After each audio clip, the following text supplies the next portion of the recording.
Okay, we are live. Everything appears to be working correctly. Let me just add on. I think I did that too quickly. Yeah. Okay. Take off stream starting soon. Okay. So this is our perfume bottle, all bosses region locked. We just finished up Limgrave and the Weeping Peninsula last time. Oh, I need to start the timer. Hold on, let me...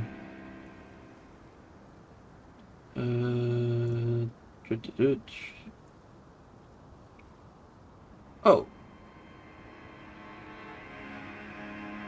That seems to have reset it.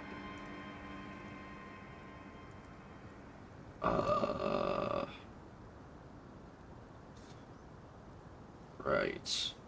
Okay, we're gonna take off the timer. we don't need the timer. Why would we want a timer? Timers are silly. Timers are dumb. Nobody likes timers. I don't know what.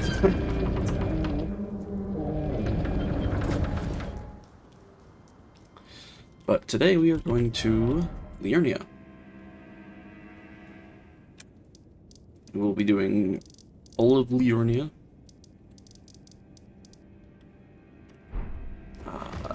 Which is, I think, the largest region, at least in terms of number of bosses. It's got like a ridiculous, like 22 or something.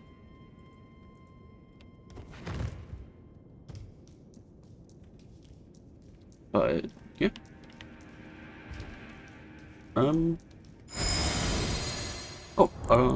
Our stats are a little bit of faith, so we can use the lightning one. And then, so far we're just speccing into HP and dex. Once we have a good amount of those, we'll pick up some faith. And we'll pick up some intelligence for the chilling mist model, which are the 3 I'm planning on using.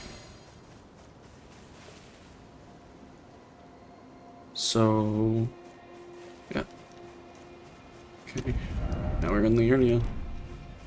We may not leave until every boss in this region has perished.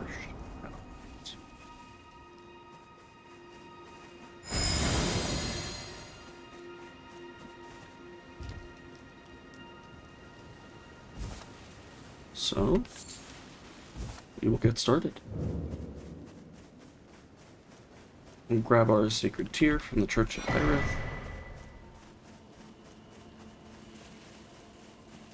And we'll head down the main path. This is also the region where we can pick up armor for the first time, so that's probably what we're going to do first. Because there is a depraved perfumer in the Albinaric village underneath the Moonlight Altar? Moonlight Altar. I always want to call it the Moonlight Plaza or something dumb. Moonlight Altar.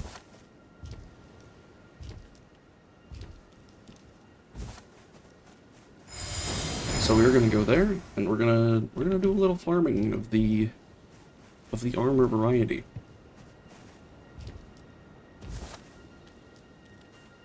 Oh, yeah, we can also buy a lantern from this lovely chap over here. And we'll put that on our quick bar as well.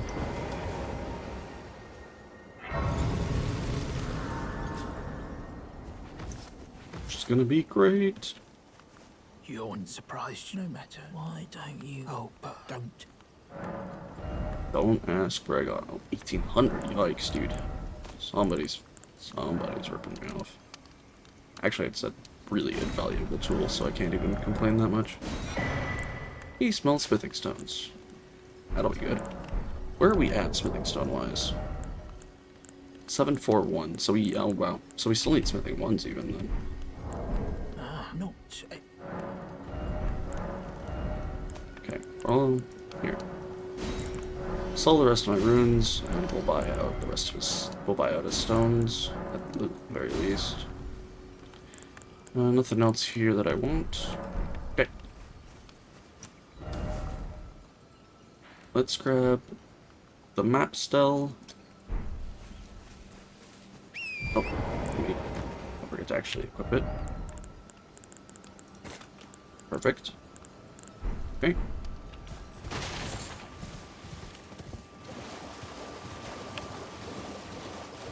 Nice. Okay. Just want to make sure my hotkeys are working correctly. Alright, I know for a fact these guys will not let you teleport anytime soon unless you actually kill them, so...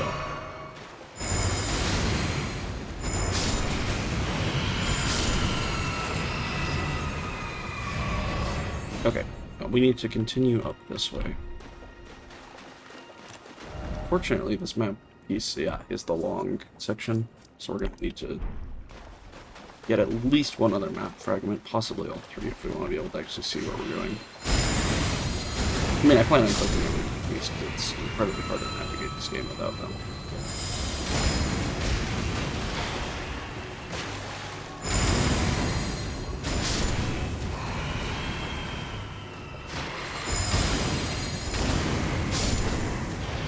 Okay.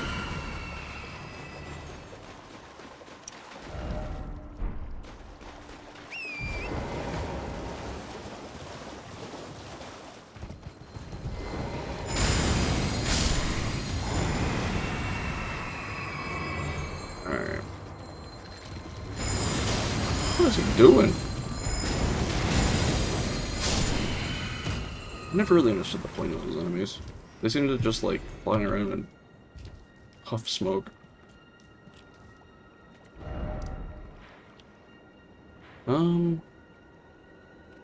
I'm assuming that there's a reward somewhere in the ruins, just because of how this game works, but I don't remember where it is.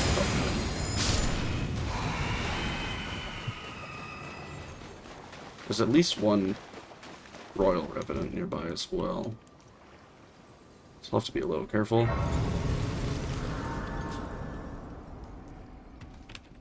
Okay.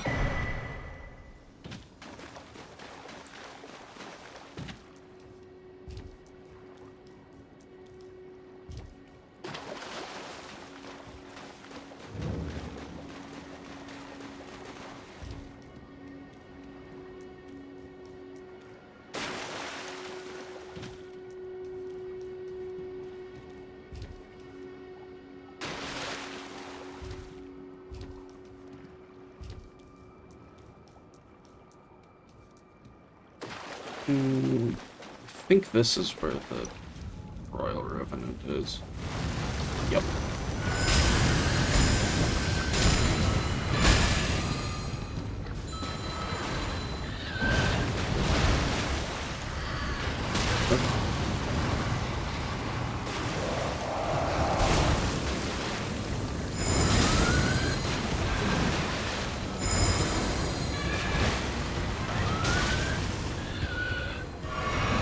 Wasn't for the other revenants shooting those accursed bullets at me, I'd be fine.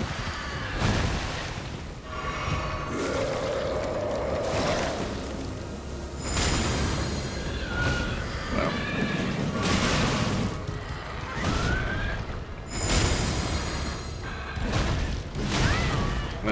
Two-part attack.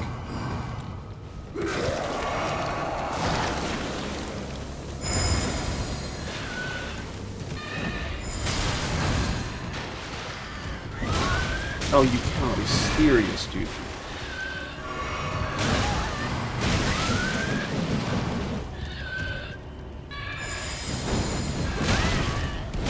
Sick. Yeah. Okay. Yeah. Sorry. I'm a little upset about that, but the game line didn't aid an input, which is... Oh, that's great.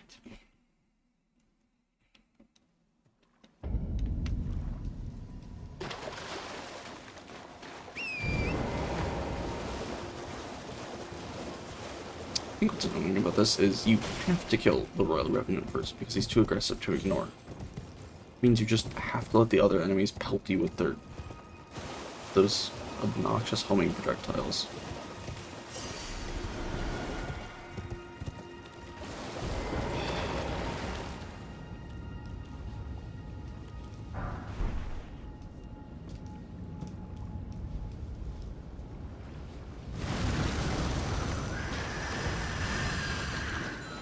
Oh, does... Oh. Whatever trigger activates the Royal Revenant also alerts that enemy, which is super cool.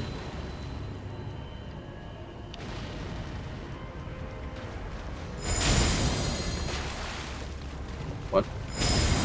There we go. Morning sometime.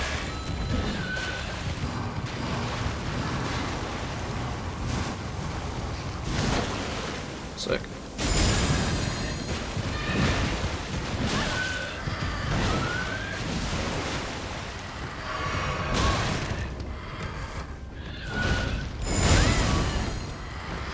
The big one is always followed up by a drone. Okay. There's the thing. Unfortunately, it just charges directly through everything.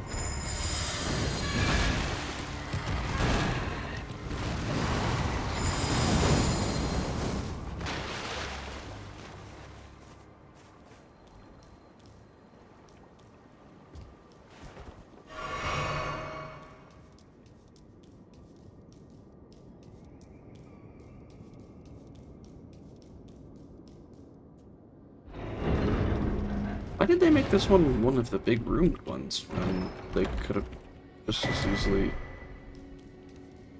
made it one of the narrow passages that just ends in a chest? Bit of an odd choice. Oh well. I wasn't sure if that one had a boss or not, so I did feel like I needed to check it. I'll try to do as much of this region as I can without relying on the... without relying on a map. There's Rhino.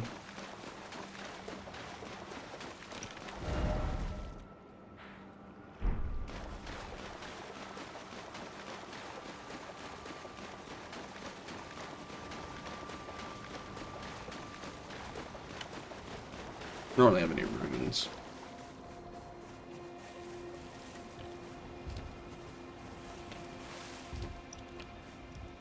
Oh, well, it's me.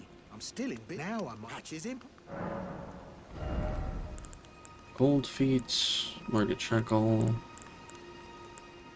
Some real terrible stuff here you're selling. Maybe these will pay out if you use them after a boss fight. Cheers for that.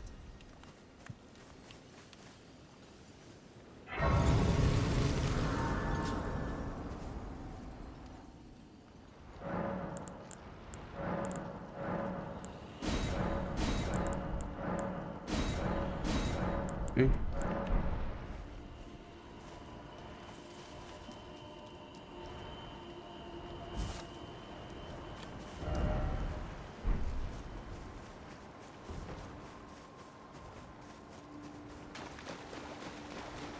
I know this is where the village is, so we might as well just head there. It's not like we need the map fragment to navigate it.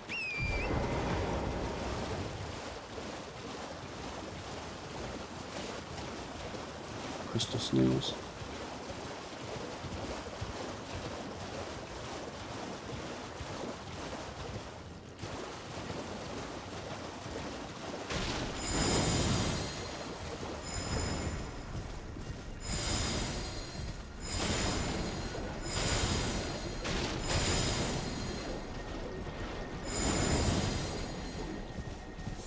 This is one of the Ash of War ones, or a Smithing Stone one?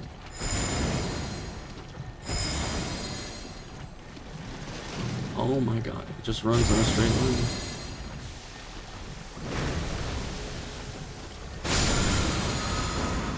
Wow, that's an Ash of War one. Damn. Unlucky.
Okay.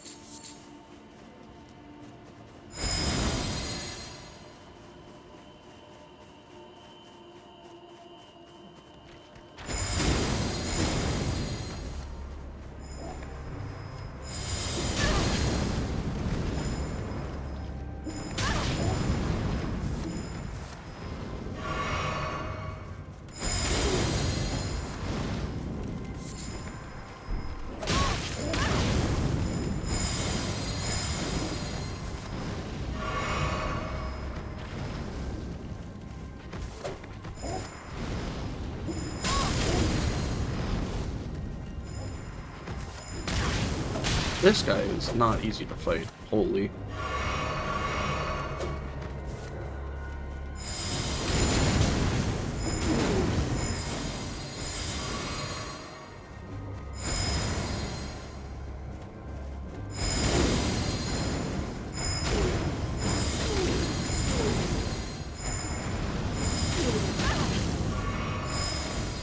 How many heals does this lad have?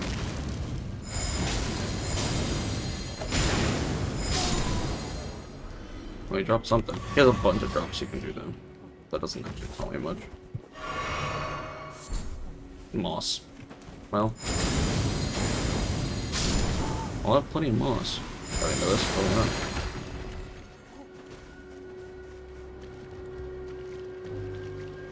Well, I should be using a foot. Silver feet.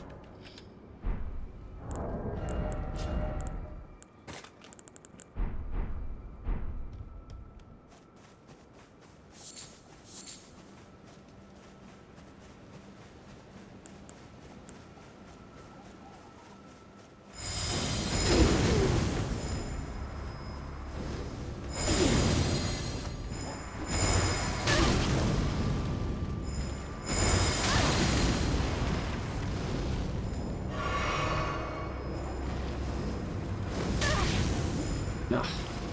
It's just so hard to approach him sometimes.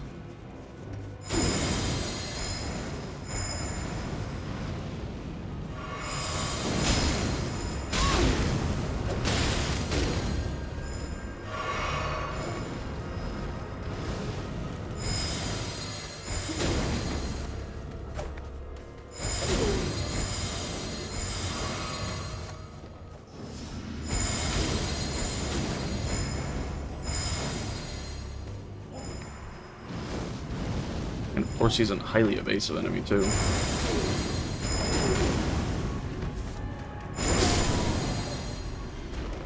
Oh, I didn't eat the thing.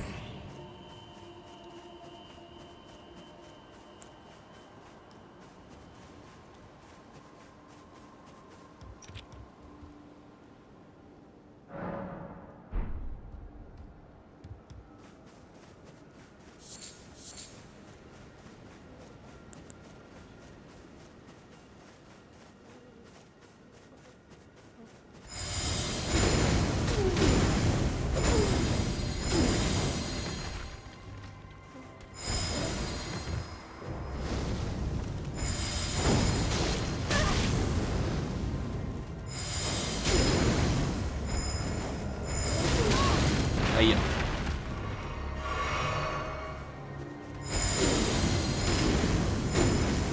I do attack faster than him, which is a nice boon.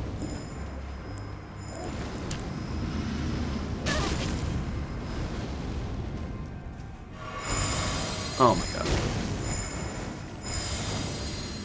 This guy and his heals.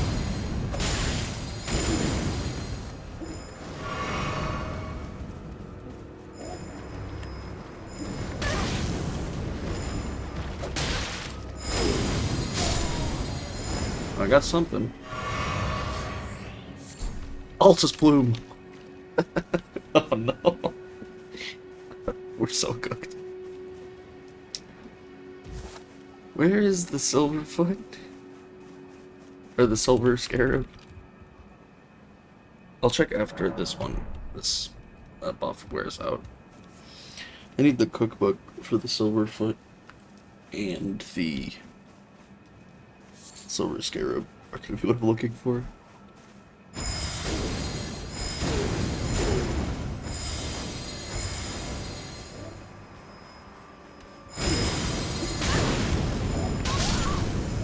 Oh. Yeah.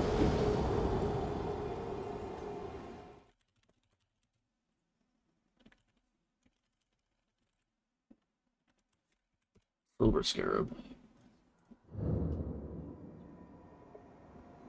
Oh. You find it on the hidden path to the Haley tree. Right. Okay. Silver pickled foulfoot.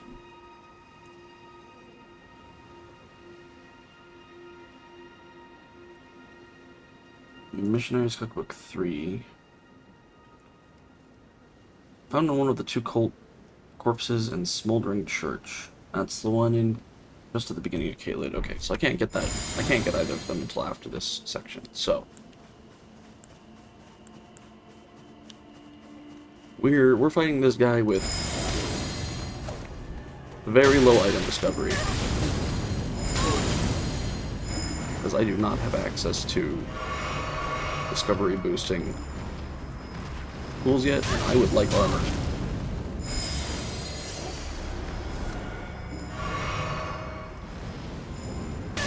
Ow.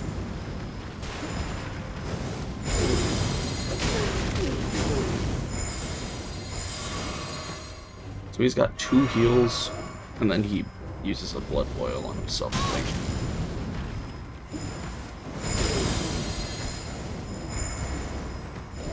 This guy might have really good fire resistance. This might be not the best one, but it's the highest level one, so it's almost certainly going to do more damage, even if he does have good fire resistance.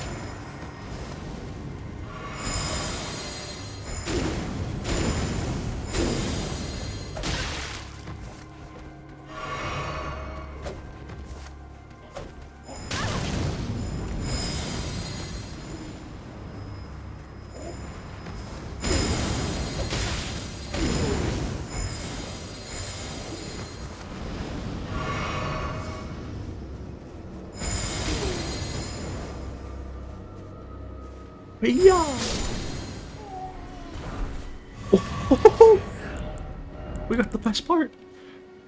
We actually we have armor. We have a cape. We have a sick cape. Oh my god. Let's go, huge. We could alter it, but it would lower the negation values and get rid of the cape, which is like the coolest part. Oh my gosh.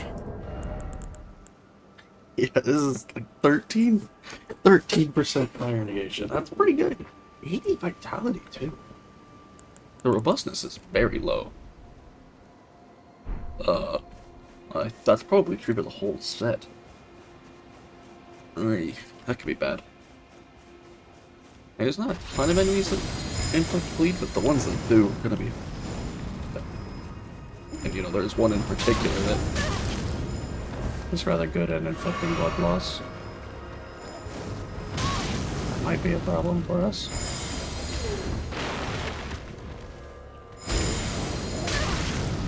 You can't do heavy attacks, it just takes too long.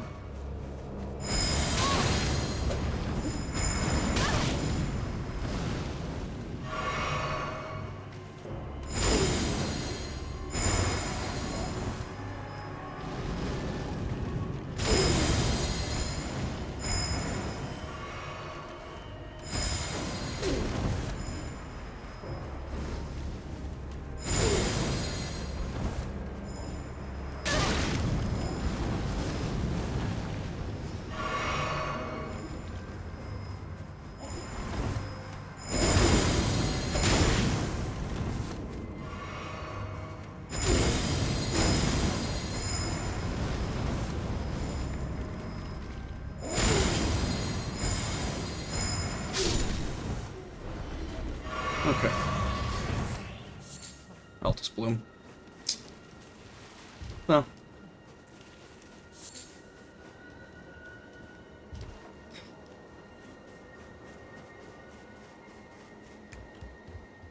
I don't know if I'm gonna wear the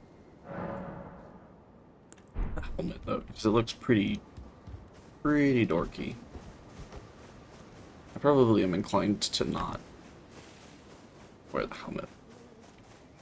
Even if it does mean I'm not negating quite as much damage. I mean, it's not gonna make much of a difference.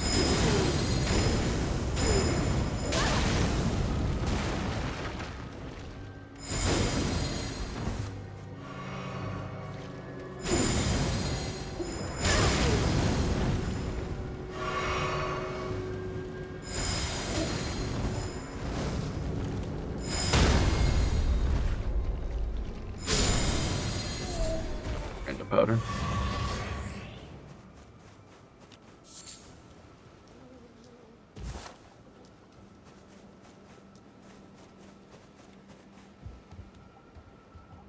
I do have one Silverfoot left, so we might as well use it.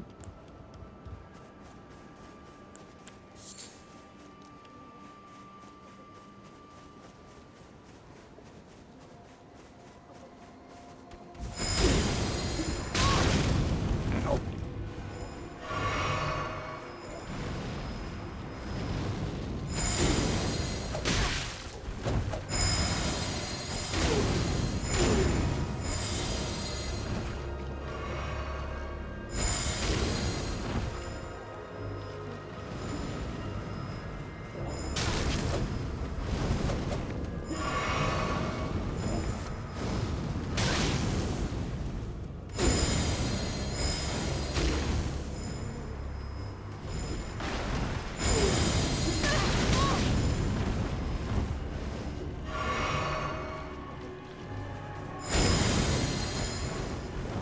You gonna heal again? Maybe not. I'm gonna say no. Oh no.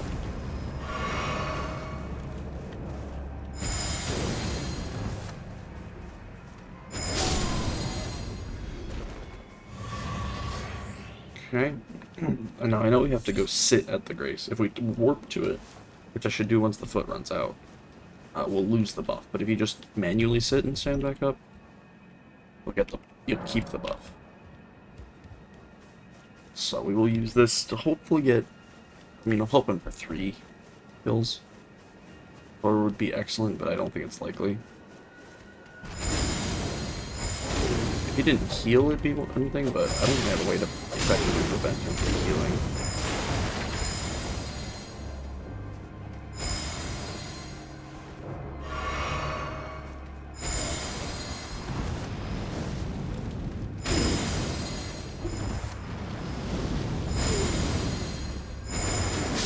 Oh, wow. That went really well. I mean, all I got was moss, but hey. Not that moss is bad, because moss builds it lets us make boluses, and boluses are going to be very important this run, I think. Because some of these fights are going to take a long time.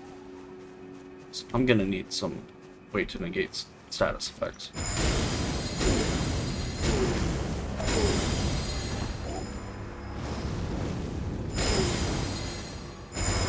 Damn it, I got the heal off. It's hard because he backs up and then heals, which, you know, I can't really criticize because that's what I do, but I wish he didn't. Poison.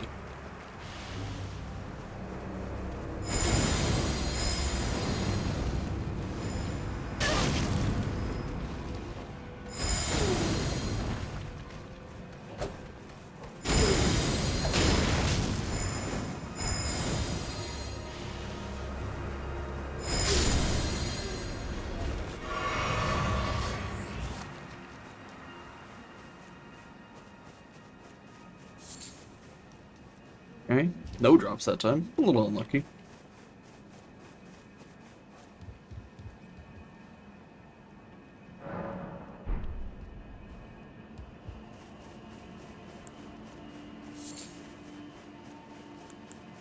Look at the puff for a little bit. Oh yeah, it's got silver particles, duddy. I don't need to check my bar. Okay.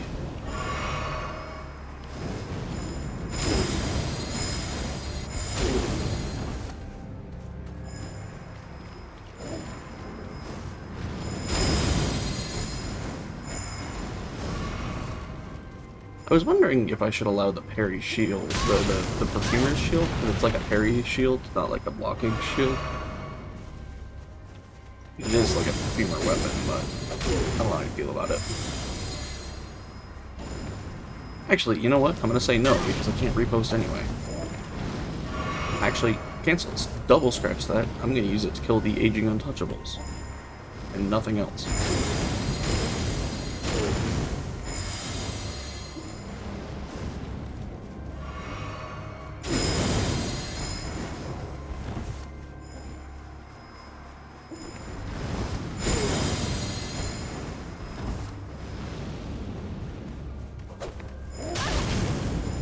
Oh, that's cheeky. The stab into... Yeah, we are officially out. Okay. It might still be faster just to walk over here. Or horse probably is even faster.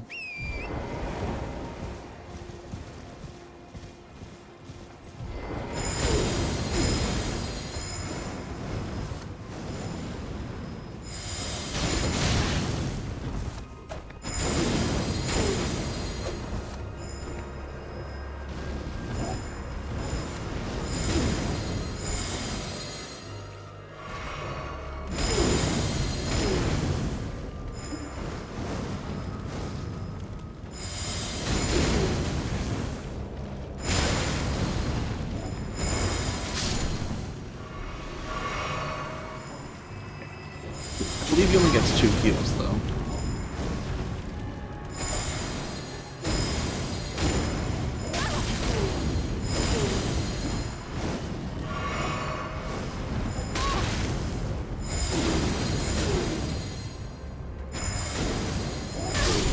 Okay.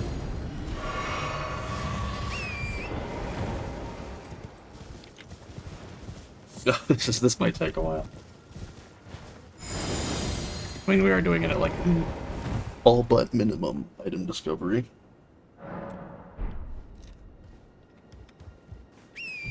And I want to say that each of the armor drops is a 3% chance, so...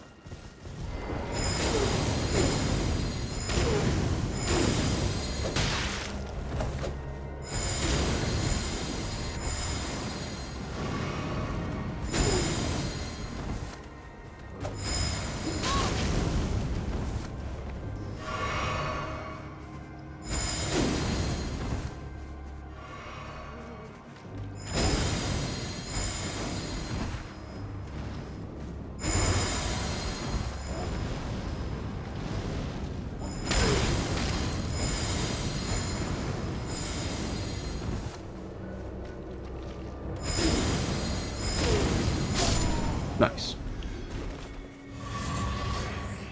Yeah.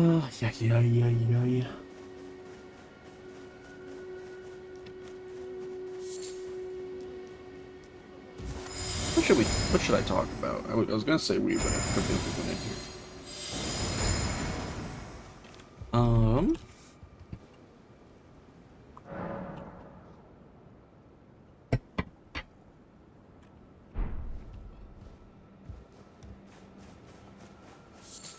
I don't know, I've kind of already given my initial thoughts and feelings on the DLC. I will say is, I wonder how long it's going to take FromSoft to announce their next thing after the massive success of Elden Ring. I mean, I'm sure they've had something, many things potentially in the works, but I wonder how long until they say, this is what we're going to do. I mean, I think Elden Ring, and especially with Shadow of the Erd Tree, we're going to have plenty of time to plenty of meat to chew on, so to speak, while we're waiting for the next smash. But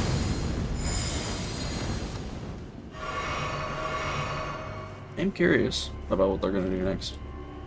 I'd be very surprised if they went immediately into like Elden 2. I mean, it's not impossible. Granted. This is like the best-selling game they've ever made. I think. I'm assuming it is, but like I said, I didn't actually check that. I'm sure it's the best-selling game they've ever made in the short term, at least. I don't know if like Dark Souls 1 might have sold like more copies at some point. What's my level up threshold? Like 10k? Yeah. 10.8. I'll just say 10.9. 10.9.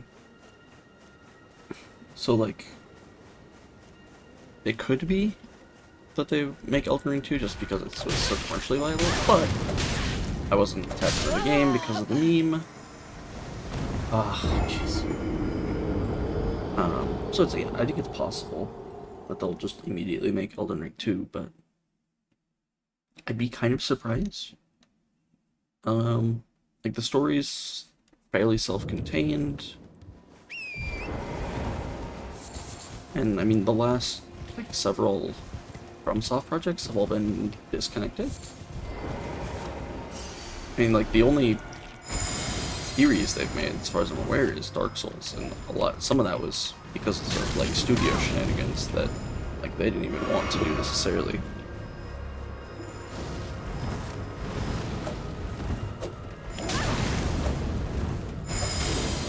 I mean, they've said, Miyazaki has said publicly that he doesn't necessarily want to do Elden Ring 2, but hasn't put it off the table either. It's like, he's never gonna do it.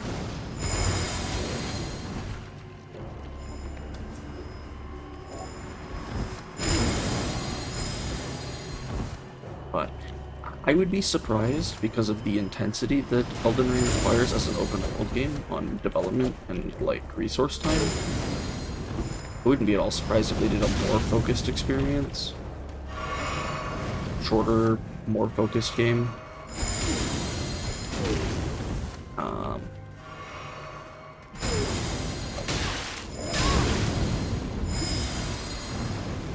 Would be my best bet. What that's gonna look like, I don't know. My best guess is that it'll probably be a new IP.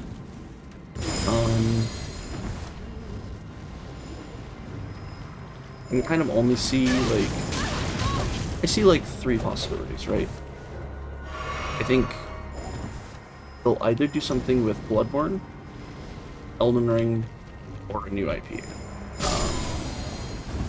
And I'm saying those in probably reverse order of what I think is likely. I don't think there's...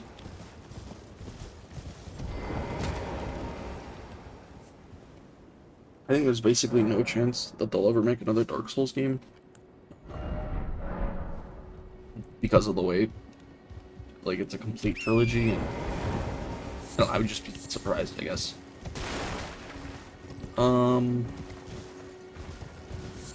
Sekiro, I think, is kind of like its own thing. And I'd be pretty surprised if they made a second one. I'd be very surprised if they made a second one. When I say, like, a Bloodborne thing, I mean, like, either a sequel or, like, a PC remaster wouldn't surprise me either. Although that is partially dependent, I think, on Sony, which, God knows, those scumbags are unlikely to do anything but drag their feet because they think people still want to play on their shitty console.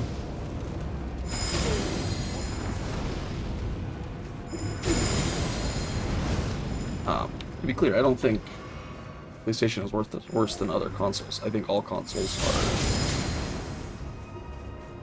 are rapidly losing whatever advantages they had over PC. I mean, the original advantage of a console over PC was that, you know, it was all physical. You know, you own everything physically, which is often not the case anymore. Most things on console are digital.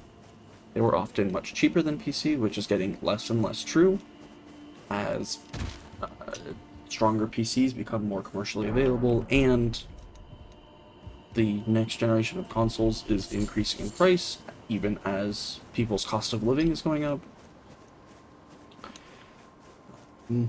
The amount of games that are console exclusive is been diminishing rapidly. Modding on console is either non-existent or extremely limited. You know, the computer can also do things like stream much more easily. You can do work on it, you know. And many consoles have like an internet browser of some variants, at least the modern ones, but they're shit compared to just using a computer.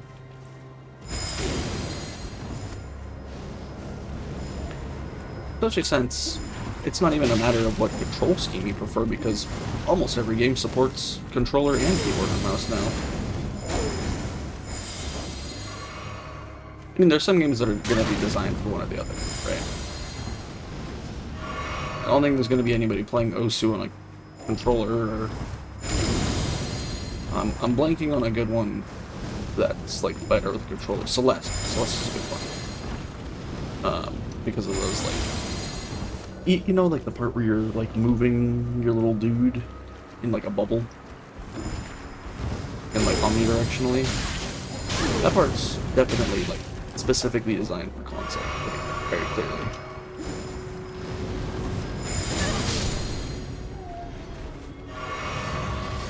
The Binding of Isaac, I think, is a game that, even though I play keyboard and mouse, is, like, objectively better on controller.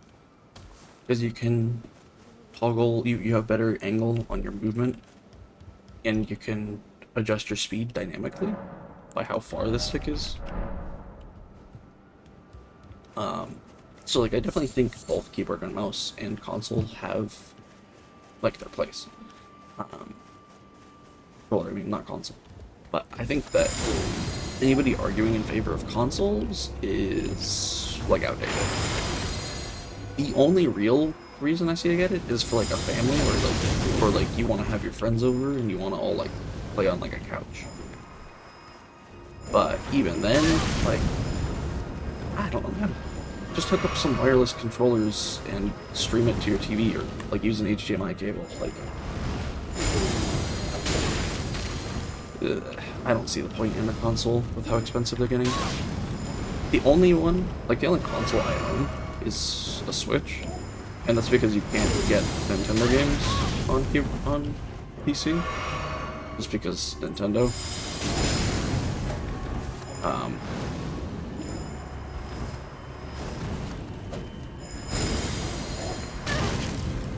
Which, to be clear, I would rather they run Thief, and I could just play them there.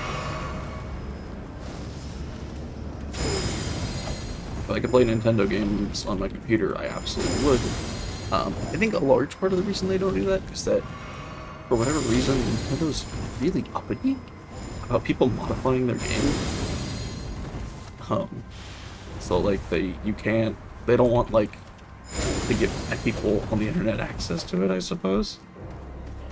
They don't want people to judge, like, change the game, which I think is dumb.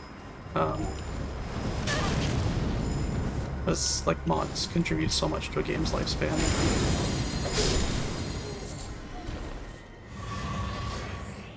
But, I mean, it is, you know, it is their choice, even if I think it's wrong and probably loses them money. But I don't think that will change for a long time. I think, yeah, you would have to essentially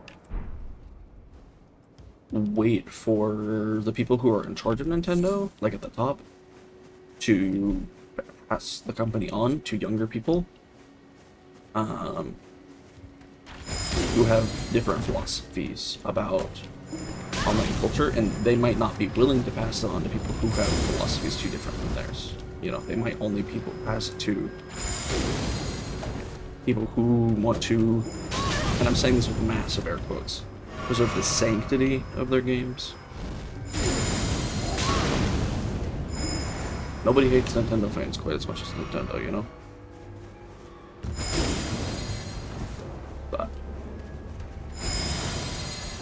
Yeah, I also think that, like, the whole attitude of, like, other people should not be able to edit what we've created is, like, okay, bro.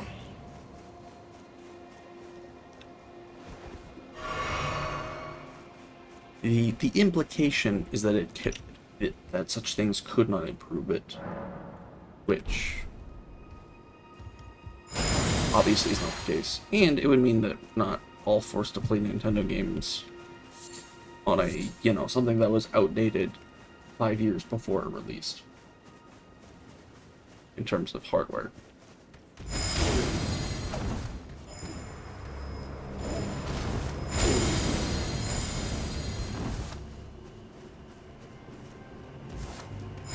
I'm probably gonna make some people upset with these takes, but hey.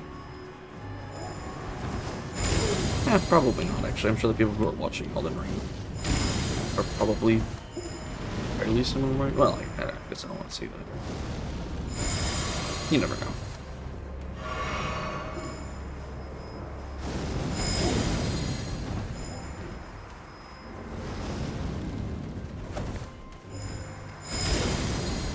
I mean, all that happens with Nintendo games, as it is that they just get emulated at some point anyway.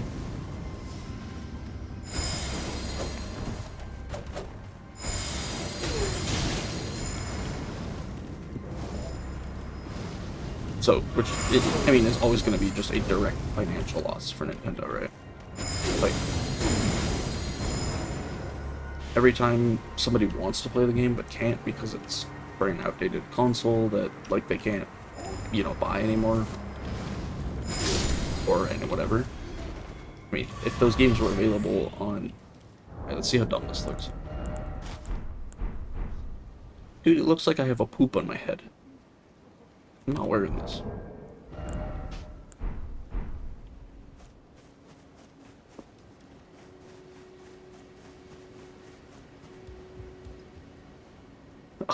Sorry.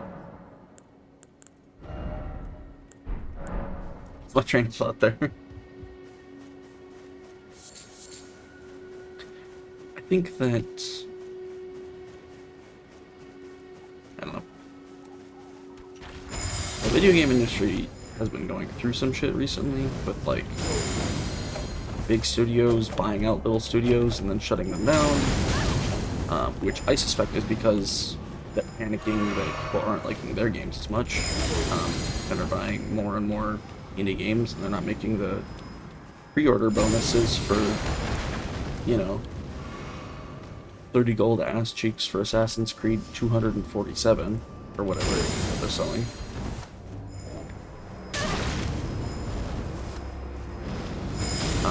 But, part of that is that,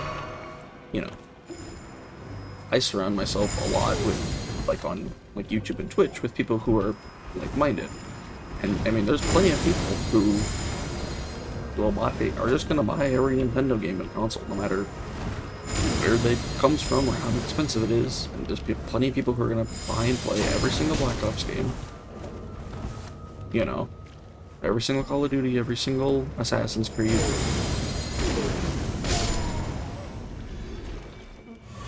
And, I mean, the big companies know that. Like, there's a set number of people who are always going to buy their products, regardless of how shit they are to their competition, because they're never going to give the competition a try.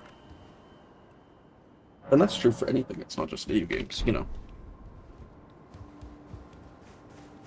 If there's a donut shop that's been open for 60 years, and you open a brand new donut shop and your donuts taste way better, yeah, some of the people who want really good donuts are gonna come to you, but a lot of them are just gonna get the donuts they've always had, and then even if they do try yours, some of them are gonna say that they taste worse, even if they're, like, objectively better. Just because they've decided they don't like it before they've ever tried it. I think that's just how people are. We have loyalty, and we have, and, a lot of the stuff I don't like about AAA is stuff that really matters for a lot of people. I'm not a huge graphical fidelity kind of guy. Never have been. I probably never will be.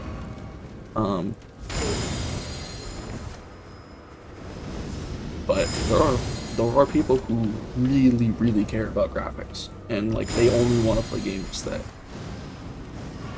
use the biggest that need like the biggest computers with the best specs, and you know, take 2 gigabytes, 2 terabytes to download just because of the mesh count or whatever, you know. What is happening? And then he gave me another poop pet.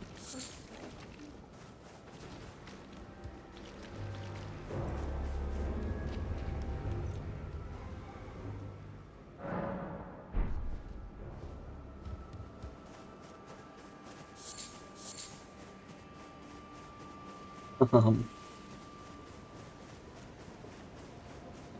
and I think a lot of those people are probably idiots. And yeah, I have no patience for especially corporate shills, but just because I don't like something that other people can't enjoy it, or you know they shouldn't. Obviously, not everybody wants the type of. I like hard games. I like whimsical games. I like co-op games. I like complex games. Like, it's not.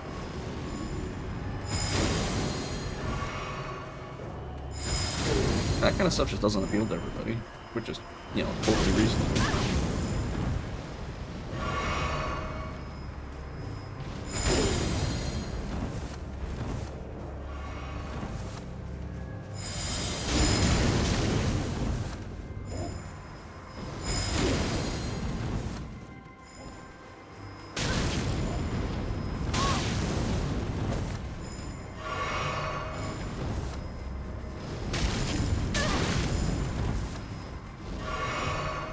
I don't know. It's not.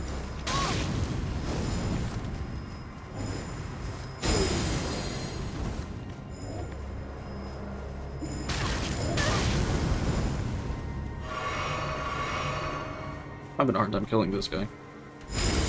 This iteration of the Perfume has got hands. I mean, they've all got hands, but.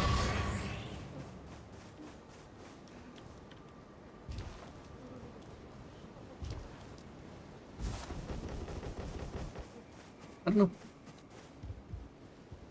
At the end of the day, I don't know what is going to happen in the future.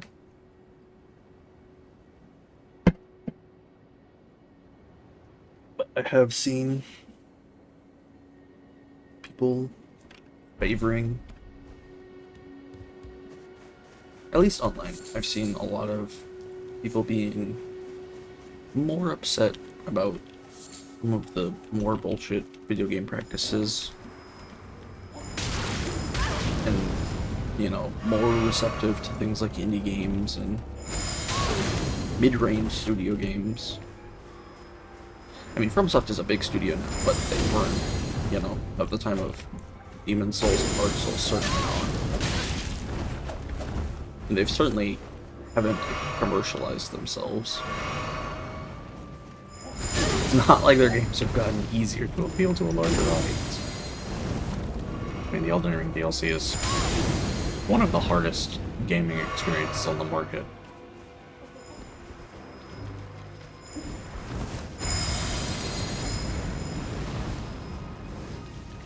I mean, there are harder games, like, especially, like, I would say, like, troll games, or, like, you die, like, well, you die, not like you die, but, like, you make a mistake, and you fall back to the beginning, you know, like, to be clear, I don't think that getting over it is harder than this game, but, like, games in that category can be harder, than a game like this. I think some roguelikes are incredibly difficult to the point of unreasonableness.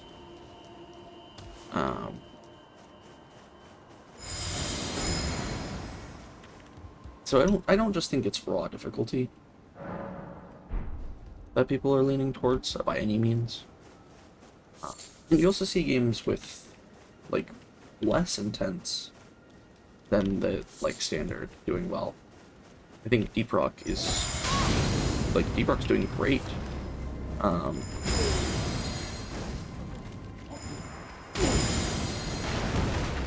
but on the other hand, like, you know, I can say like hey, Elden Ring and Deep Rock are doing great, so like the type of games I love must be revolutionizing the market. But you know, somebody else could say, what about Genshin Impact, right? Like that's the like biggest moneymaker game out there, and it's a gacha game of all things.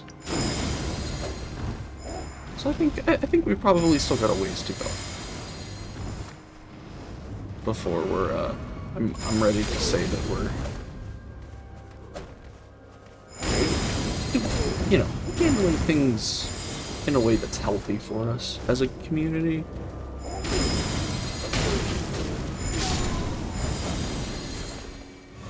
I think an upsettingly high number of people are willing to spend reasonably large amounts of money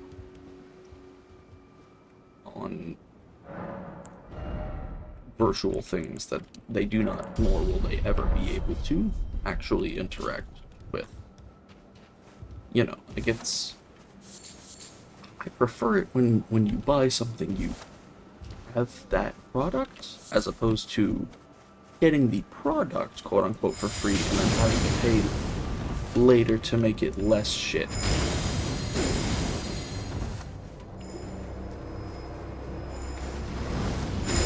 Which is my primary problem with something like Genshin Impact, because actually I played a fair bit of Genshin Impact.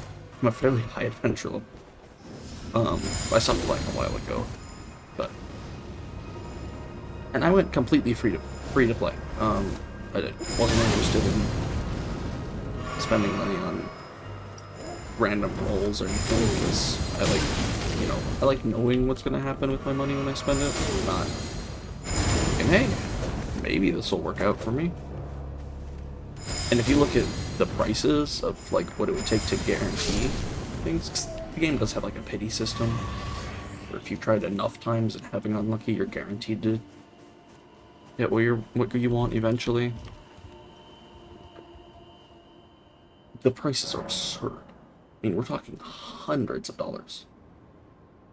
And eventually I got to the point where the paywall mechanics were, like, objectively just making the game worse. It has, like, an energy system, like the lunar moons or whatever, the currency. And you can only do, like, a certain number of things with the moons per day.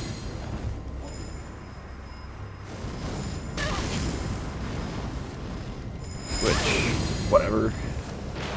I don't like energy systems in games, because I like to play games for a long time in sporadic bursts. I don't like to play a game a little bit every day.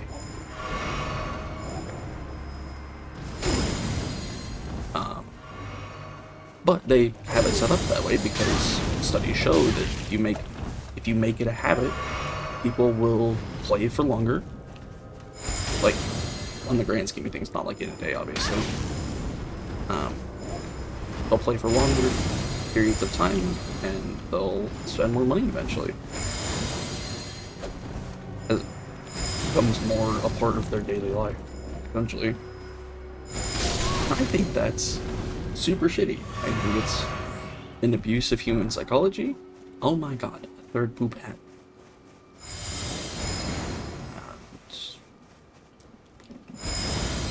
I think it preys on people's instincts and specifically targets the people most vulnerable to it in ways that are dangerous, and often, and for the most part, completely unregulated, which I cannot support. That being said, I've I've had those opinions for a long time. I wanted to play Genshin Impact, got it for its own merits. And you know what my least favorite thing about it is? The game's really good. Like, it's, you know, it's like a rip-off of like 3 other games, but they've done everything well. You know, it's got the exploration of Breath of the Wild with like the combat systems of like, actually I think the combat systems kind of its own thing, which is cool. It's fun. It's fun to explore. The quest lines are fun and often very heartfelt emotionally. The characters are good. The explorations are vibrant and interesting. The multiplayer is surprisingly functional.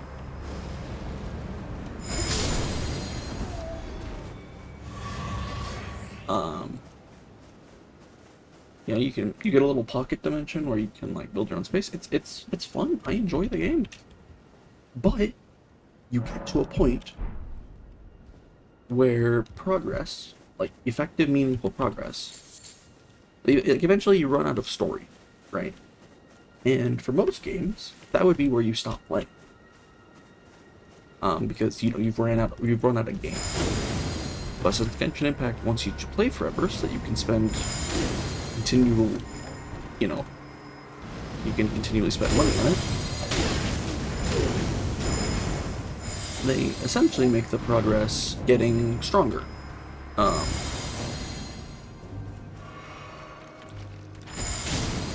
So that you can play more to get stronger. I'll be honest, the endgame of Genshin doesn't really go anywhere. And a lot, and well actually, I'm not gonna say a lot, every single, like, boss fight or endgame encounter has a timer built into it, where you have to kill these enemies within this amount of time, or you have to kill this boss within this amount of time. So to get stronger, you have to get materials, you have to be at a certain strength to get stronger, right? It's not like in Elden Ring. You can't be level 1 in Genshin Impact and beat the hardest thing the game has. It's physically impossible because you do not have the time for it. You have to have a certain level of DPS and survivability, or the game is impossible. Well, maybe not survivability, but at the very least, you need a specific level of damage per second to progress. Otherwise, you will instantly lose because you ran out of time. Even if you dodge every attack, even if you play perfectly the whole time, there's nothing you can do if you run out of time on specific encounters. And those encounters are both the ones you need to get stronger, and are typically the most challenging and often most fun parts of the game, because that's the boss fights with intricate, complex mechanics and all that kind of stuff. So you need to be at a certain strength level to progress.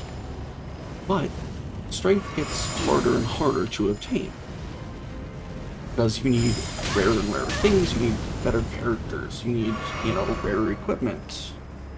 And some of that stuff is locked behind the timer-based currency I was talking about. And you only get a certain number of tries per day. Which sucks. It sucks. Frankly, it sucks. It sucks to use your limited currency based on gated behind, like, IRL time to get a few chances to roll something and have it get nothing you need. Or get, a piece, a fraction of something you need.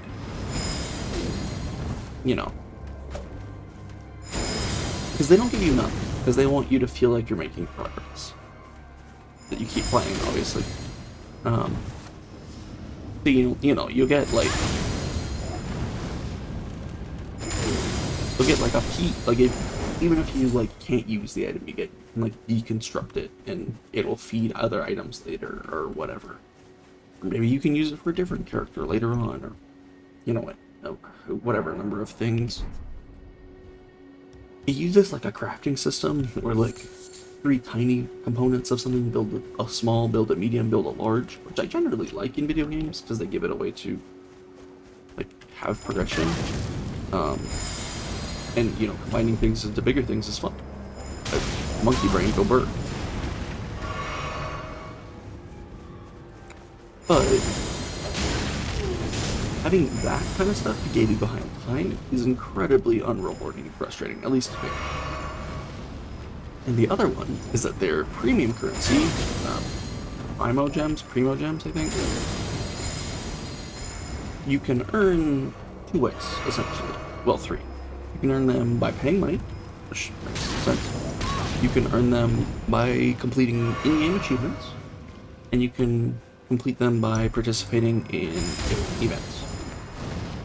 I have 4 problems with this. 1, the in-game achievements are all specifically set up in ways so that they're easier to do early on and get progressively more and more complex and difficult to do. And what I mean by that is there will be, most of them are broken up into 3 tiers of the same quest. So it'll be like, kill 100 enemies, and then the next one is kill 1,000 enemies, and the next one is kill 10,000 enemies, right? So each one is 10 times as long to get as the other ones. But they all give, like, the same or similar amounts of the gems. So, you know, you're kind of getting hosed there. It gives you a bunch right at the beginning, so you get hooked on the game, and then it weans you off of getting them, so that it doesn't feel like you suddenly stopped getting them.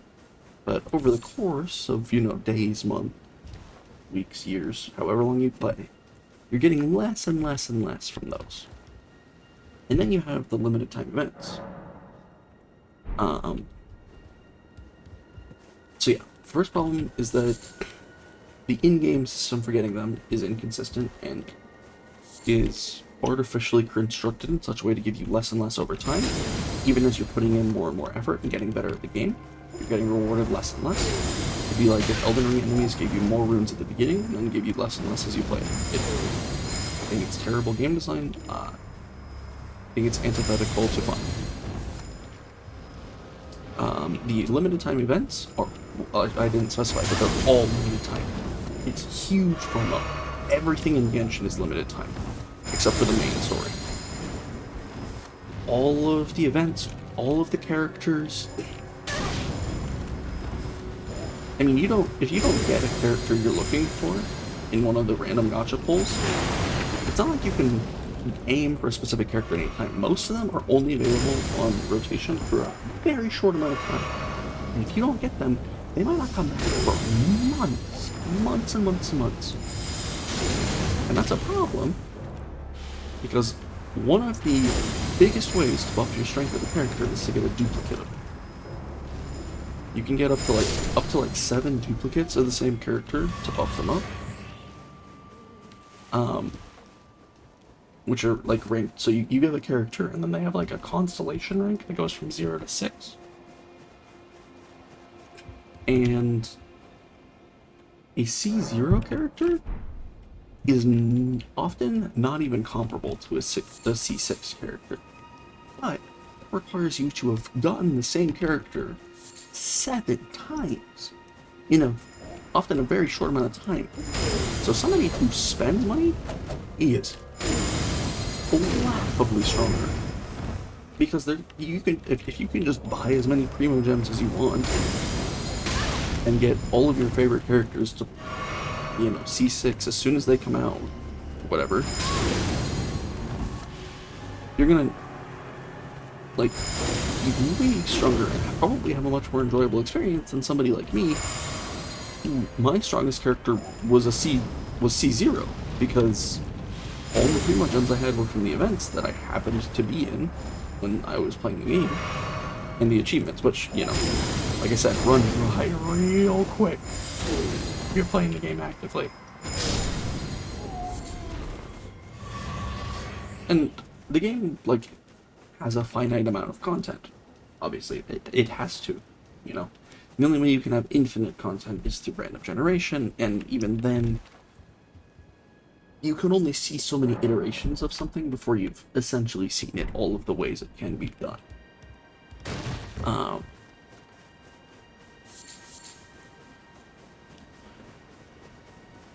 So I don't know.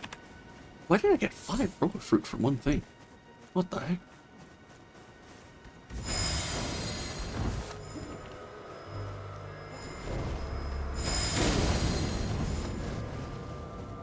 So I don't know. It's... I don't think I added the 2 deaths to the perfume that I've had.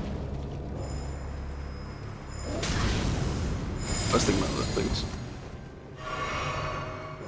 Yeah, so I don't like the events. I don't like the achievements. And obviously I don't like that you can pay to have a better experience with the game. And, you know, my 4th problem is that someday they're gonna stop adding new content for the game. At which point, there will be no more way to acquire primo gems, and unless they fundamentally change how the game works, there will be no more way to acquire new characters. Once you've used up the achievement, that's it. Like, if the game's even playable, you know, they could take that game and just delete it, and nobody could do anything about it. You know, like, there's no, like, you would have to completely reconstruct the game from the ground up. You'd probably get your ass sued to hell and back. You know, it'd be terrible.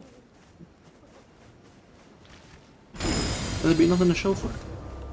And, like, the same thing could happen with Elden Ring, right? Like, they could say, hey, we're taking the game off Steam. Everybody who purchased it can get bugs. You know, you just can't. You can't do anything with it anymore. But the thing is, those files are like, I mean, it's possible the same thing would happen with Genshin, where, like, people would just, like, create false copies of the game, essentially. But because the game Genshin works on, like, its own, like, it doesn't go through, like, Steam, so the way it, like, handles files is different. I don't know how easy it would be to replicate. I would love to play a fixed price version of Genshin, where you earned, like, your progression through the game is dictated by skill and time investment, not by what size and no lifing it. Okay, actually, I shouldn't say no lifing, but you shouldn't have to play a game every single day to be able to enjoy it to the fullest, or to stay quote-unquote competitive. Genshin's not a competitive game, so it doesn't really apply there. But, like, if you're not playing every single event in Genshin, you're gonna be a lot weaker than somebody who does. You know, if you're not logging in every day to use your things, you're gonna stall out real quick on those days you do have time off. Which is why they limit so severely how much you can do in a day, because they want it so that anybody can do it, in theory, but in reality, the game's chopping off huge chunks of your time for things you're not enjoying. Oh, boy. I mean, like, you could argue that what I'm doing with that is equally a waste of time. I'm killing this one enemy over and over again to get their armor, which is a random job. Which, you know, it's not exactly the most stimulating thing, but I'm choosing to do this. This is not the way the game was designed to be played. I mean, they did choose to make this guy's drop his armor at a very low chance. But there's nothing that, like, I don't need this guy's armor for anything specific. I'm doing it for a silly challenge run that I'm doing. You know. And it'd be like if I could only challenge this guy 10 times a day. Right? Whereas this, I can just kind of, I can zone out, I can just talk, get my thoughts out there. And, you know, this game also has an incredible combat system, so engaging with it, even with the same enemy, doesn't even feel that bad.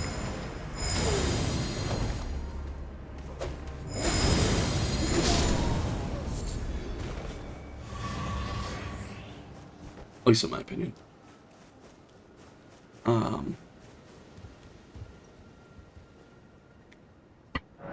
don't know.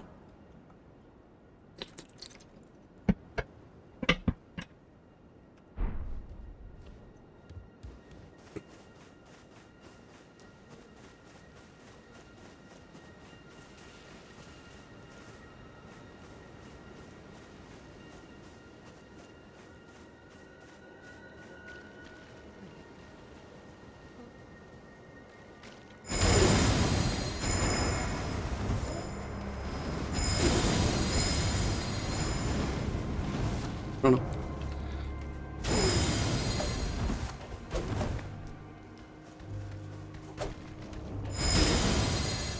You can also have the situation in Genshin where if you happen to get incredibly lucky or spend a very high amount of money, you can inadvertently ruin the game for yourself by becoming suddenly extremely powerful for where you are. Just actually kind of what happened to me. Those of you who don't play Genshin, this won't mean anything to you. But when I was very first starting out, I happened to unlock Ganyu very early on from a random. Ganyu is one of the best DPS characters, at least it was at the time. One of the best DPS characters in the entire game. So, like, suddenly every fight was trivialized. For a really long time, I almost stopped playing because it got so easy. The only enemies I had any trouble with were the ones that were immune to Ganyu's element, which is Case. Like, he was crazy. And that's the other thing. The Genshin characters are horrifically imbalanced. Like, it's all... like, the numbers aren't even close. It's ridiculous. I actually think something similar can happen in Elden Ring, where you can take away a lot of the pleasure of the game by either intentionally or unintentionally getting a build that's incredibly strong. But some people like the power fantasy of it too, you know? Some people don't want to spend, you know, however long I spent yesterday struggling through Limgrave. Some people want to rush Bloodhound's Fang and, you know, use that for the rest of the game. That's totally fine.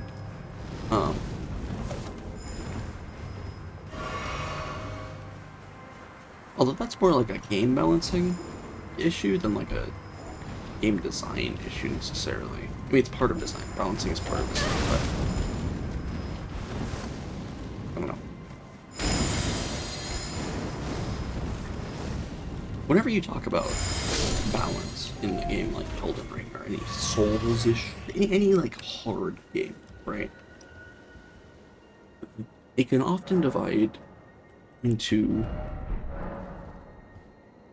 X makes game too easy, therefore it's bad, or X makes game more fun, therefore it's good. When they can both be true, right? Sorceries make this game easier to play.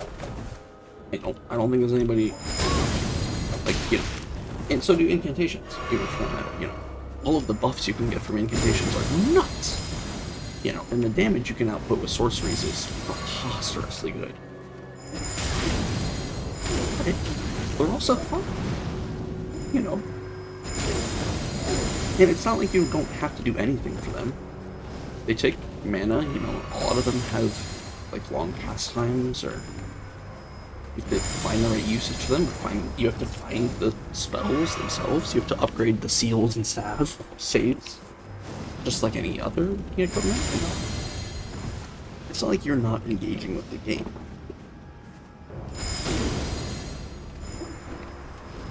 I think that's a good thing. Because the Elden Ring is a game where you can honestly kind of make it, to an extent, you can adjust the difficulty by changing what you use. Because, like, if you played this game RL1, bare fists only, you know, no armor, no talismans, just punching everything with your bare fists, Elden Ring would probably be the hardest game ever made. Like, boss fights would take you hours. Almost everything would kill you in a single hit.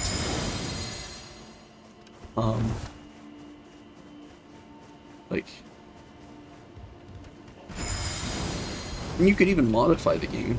Like, you could use mods to make the game even harder. You could make it so that you're, I don't know, always in heavy load, or any number of restrictions. You know, you could make the enemies have more health, or lower your damage to 1, like manually lower it to just do a fixed 1 damage. And then try to kill every boss in the game. You know, there's all sorts of things like that you can do. And even if you did that, you know, well, what if you did it on a banjo, you know? A banjo hooked up, an electronic banjo, where all the different notes are different things. You know, I bet that would be harder. You know, it would be.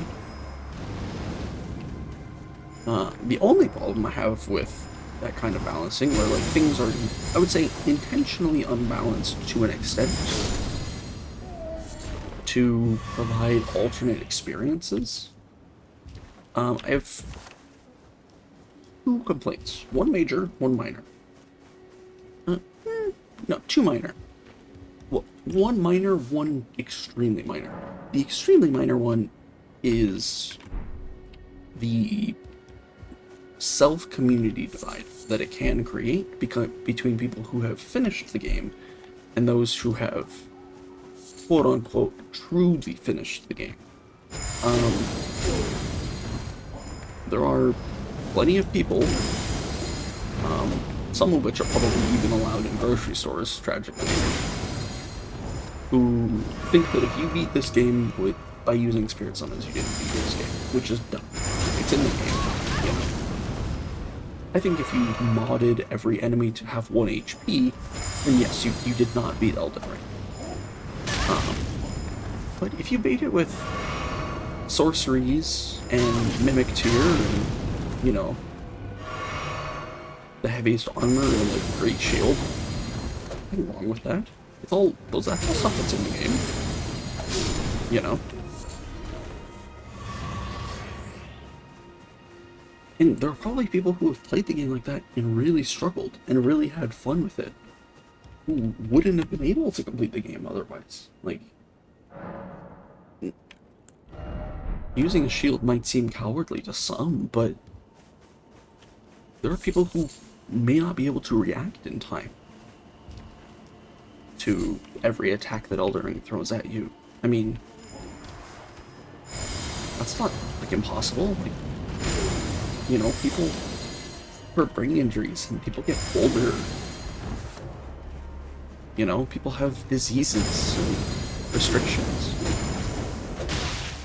And obviously you can't accommodate for every single possible player of your game, but I think games should have some way to be played by people who aren't, you know, between the ages of 20 to 25 and healthy, right? These are video games. We're not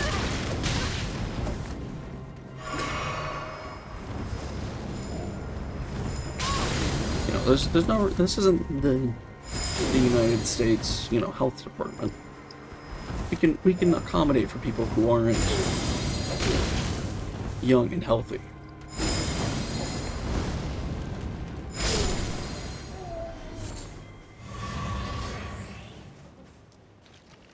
And, you know, you can still make a game hard. I think Elden Ring is proof of that. Like, we can say, like, oh, well, the game's super easy if you play sorceries, but is it? Like, it's not as hard. That doesn't make it easy. And, leading into my other thing that can be a problem with this kind of balancing, is the prerequisite required knowledge. This game is very hard blind. A lot of the like overpowered stuff, you might not find on your own. And even if you do, you might not necessarily know it's good. You know, I'm sure there's plenty of people who,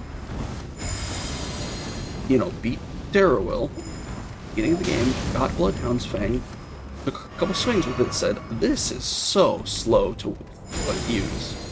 Put it in their backpack, like put it back away, and never touched it again, not knowing that they had one of the strongest tools in the game at their possession. I'm sure there are people who beat Rykard, you know, looked at the two options and said, you know, I don't really want a giant sword. I'd rather have a cool, like, play a fiery skull spell. That sounds better to me. You know.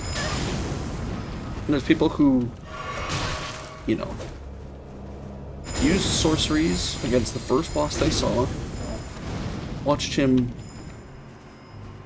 go into their shield and come back as a giant golden projectile that they could never quite figure out how to dodge, and say, okay, clearly sorceries are terrible. And the reason they would have thought that is because of the context provided in the game. You know? There could be people who, you know, never discovered that there are map fragments. They just never happened to pick any of them up. So their map is just a gray square full of sites of grace and NPCs. That's entirely possible.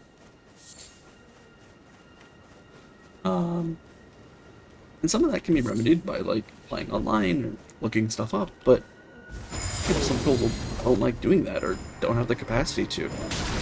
You know, what if somebody doesn't have a strong, like, active internet connection and had to painstakingly download Elden Ring over the course of 10 days? You know? And that was that was as much internet as they could use for a month.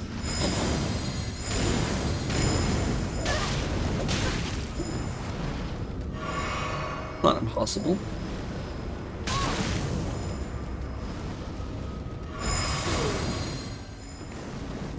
So yeah, like, you can be overpowered in Elden Ring if you know where to look, you know? If you know what's good, of course you can get strong very quickly. You know? But it's not like you're gonna know that going into the game.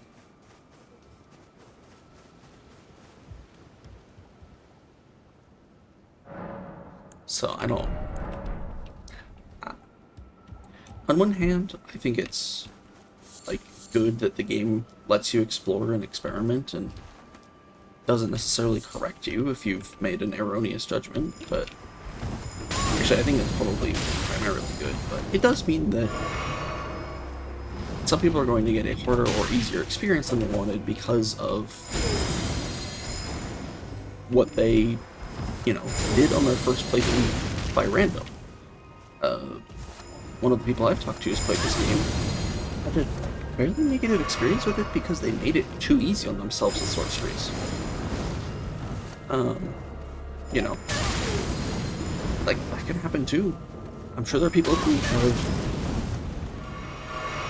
loaded into the game on, like, Bandit or whatever class starts with a dagger. I think it's Bandit. And then not been able to beat any bosses and said, this game sucks, it's for masochists who, like, can play a video game for 800 hours a month. And I'm not one of those people. I don't want to be one of those people. This is terrible. And in both cases, they might have really enjoyed the game. They had just started out with a different character, you know,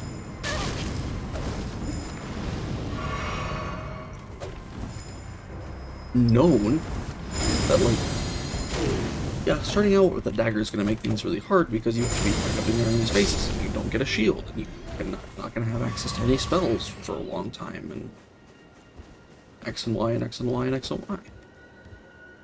I'm sure there are players who didn't realize that this was like a huge open world game and followed the line of Gracelight. Went here, they went here, they went here, they went here, here, here. And a lot of them probably got stuck on Margit. And a lot of them probably stopped playing. Which, I mean, again, you can argue whether that's a good or a bad thing, but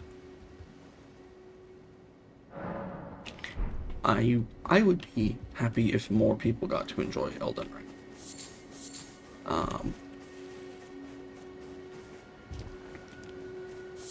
But I don't want to compromise what the game is built either. And to be fair, Elden Ring's a lot better about stuff like that than, like, for example, Dark Souls 1 doesn't tell you shit about how the game works.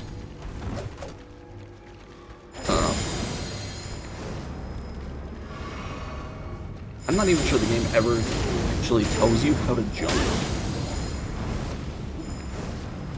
which is absurd considering you have to jump to get to certain locations and items. And, like, jumping is not intuitive in that game. You have to hold the dodge button down, sprint, and then release and quickly tap it again, and you'll jump. Anybody who finds that on accident is probably not even gonna know what inputs led to that outcome.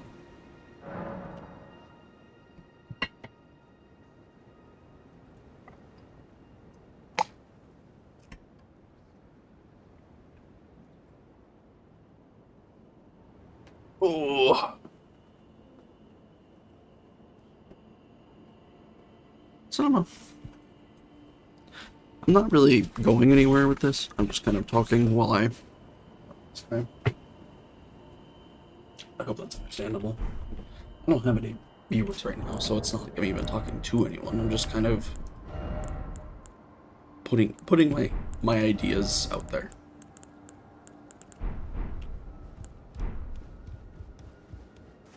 I'll be curious to see how I feel about some of this stuff in, like,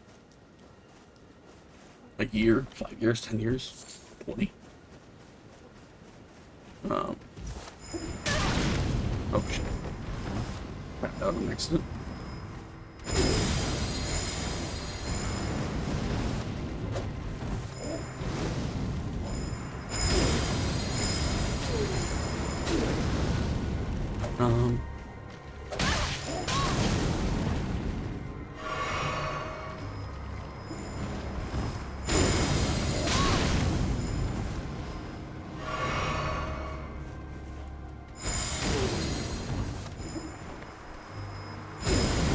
Nice.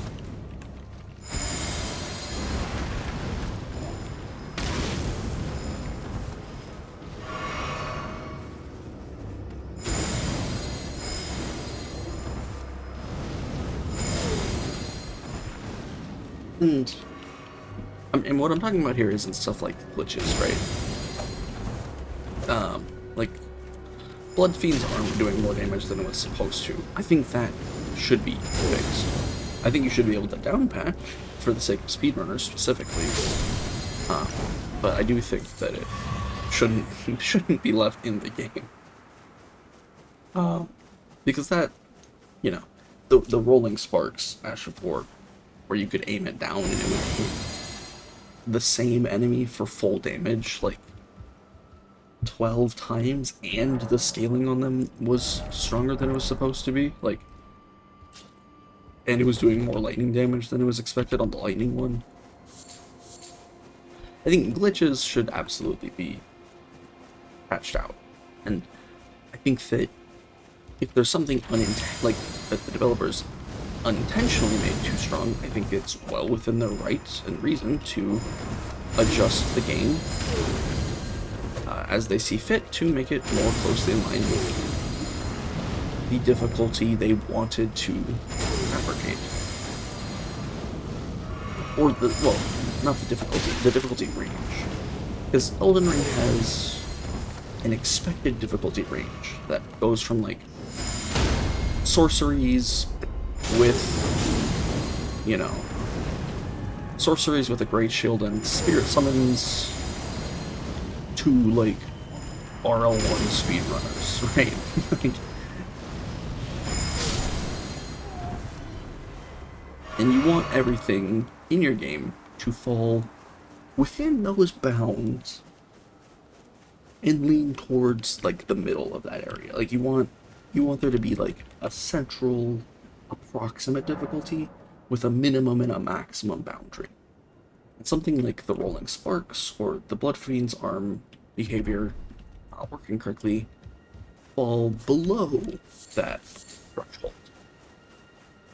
Whereas something like the bleeding dog that hit you, like, that did like 19,000 damage per second or whatever, it happened to do the one attack, that would be like an example of this that, you know, like, that is above the threshold of expected or wanted difficulty. I can just hop over this guy's fire and cook him.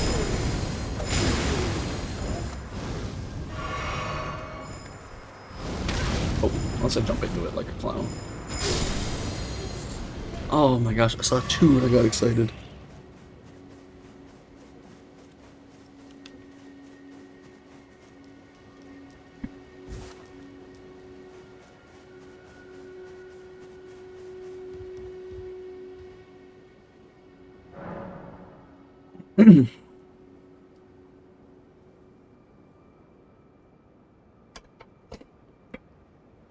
Oh.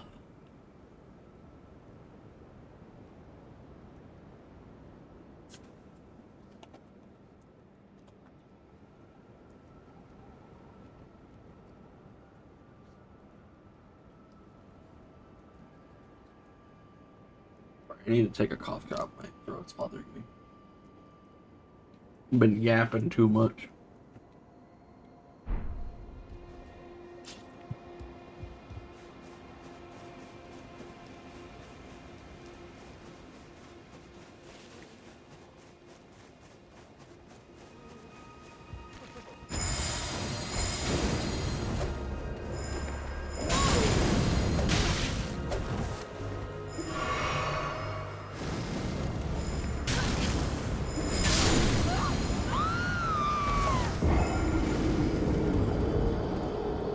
I blame the cough drop for my obvious and immediate incompetence.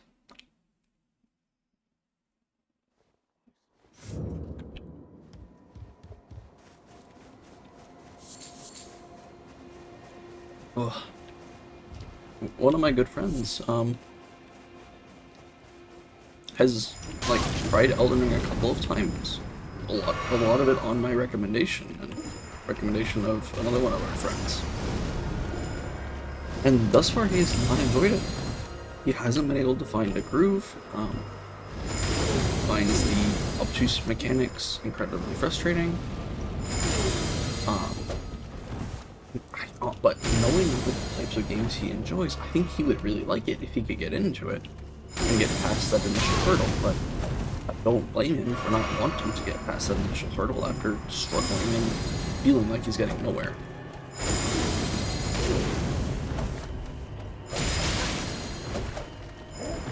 The biggest problem he was having was that he was heavy load, and it was making he was fat rolling. Had no idea, because he picked the class that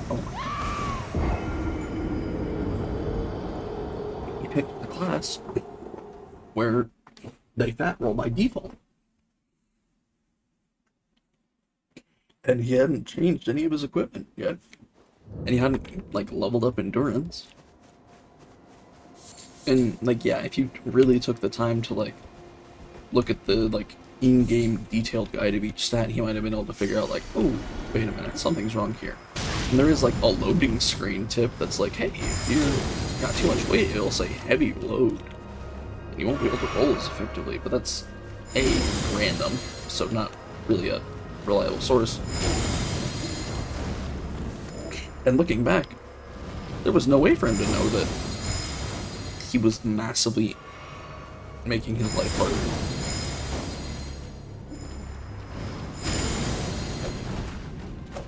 And, you know, once I told him about that, the game improved, but I didn't erase the negative experience he had had, right?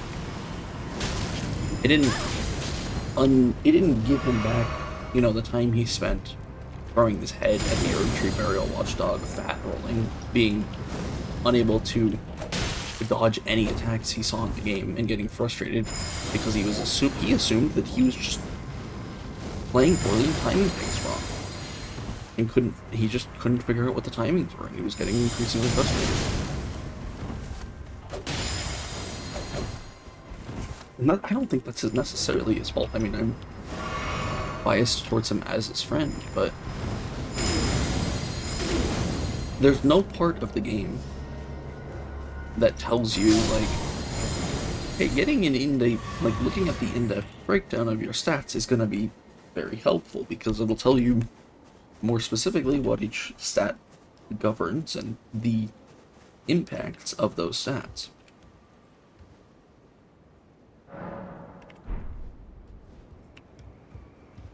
And there's no way to know what's super important, what isn't.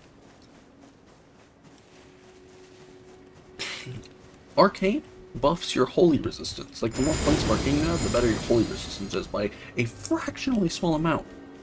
But somebody might read that in the detailed descriptions and be struggling against a boss that does a lot of holy damage and put a bunch of points into Arcane that are, if not completely useless, almost completely useless. You know? And when you look at your stats screen, there's like there's like 2 lines of like what your equip load is and what type of roll that's going to give you. If you don't know what that means, it doesn't matter what it says, and it's on this huge page of numbers and words that may not necessarily mean anything to you.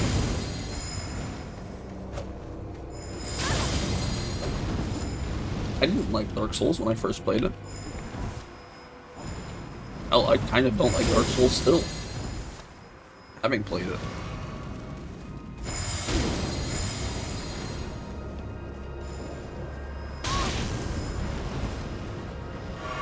Having played through the entirety of Dark Souls 2, I do not like Dark Souls 2.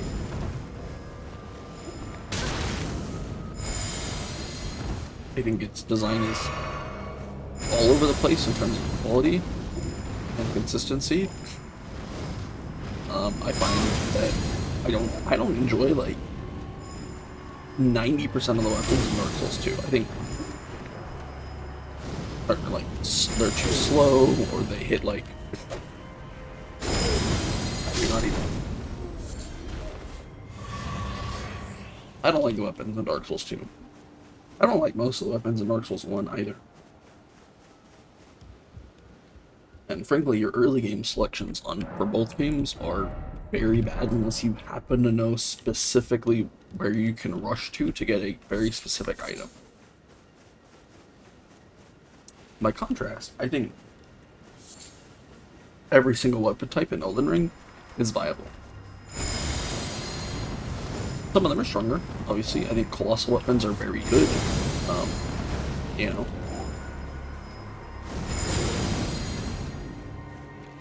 I think greatswords are very good. Katanas are really strong. Just I think like the claw weapons are probably on the weaker side. you know, there's not much kind of variety in the scythe weapons, or, you know, great swords really lack range and power, with no obvious, like, upsides.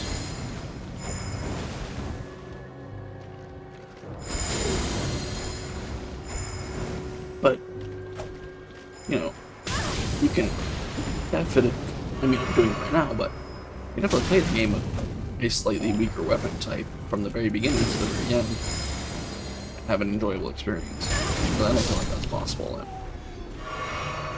with some of the Souls weapons. Pants.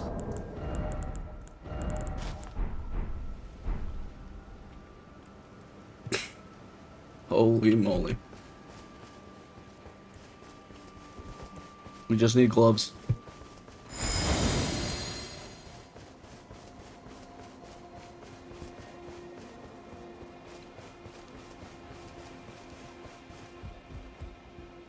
Oh man.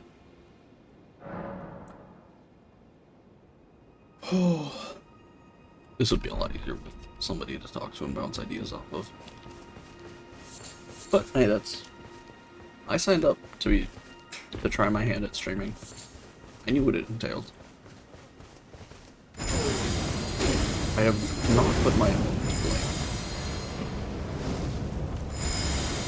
Not that that invalidates complaints about what I've chosen, but it does shift the blame of them squarely onto me. You got stuck on that tree.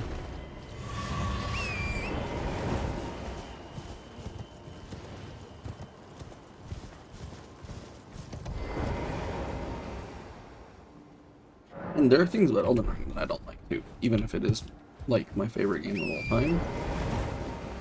You know, I don't like horseback combat. I think horseback combat is terrible. I hate the way that like your camera moves when you're on torrent. Like it moves around and it's really uncomfortable and makes me a little queasy.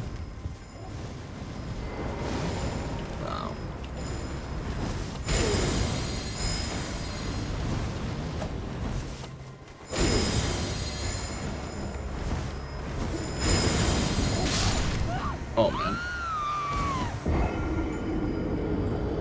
I was trying to do what I did last time and just like push him into the, make it back up into the wall, but he just did his attack more times and backed up less times, and yeah. Oops.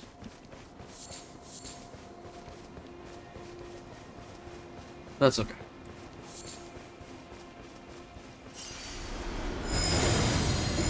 I think the smithing stones in Elden Ring are really weird.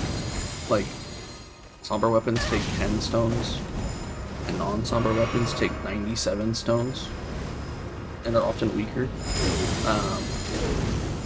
And like, you can only infuse and grease and like magically buff most, like the non-somber weapons, which are the least, less like accessible and enjoyable ones primarily. So like, buffing and greasing and infusing weapons is often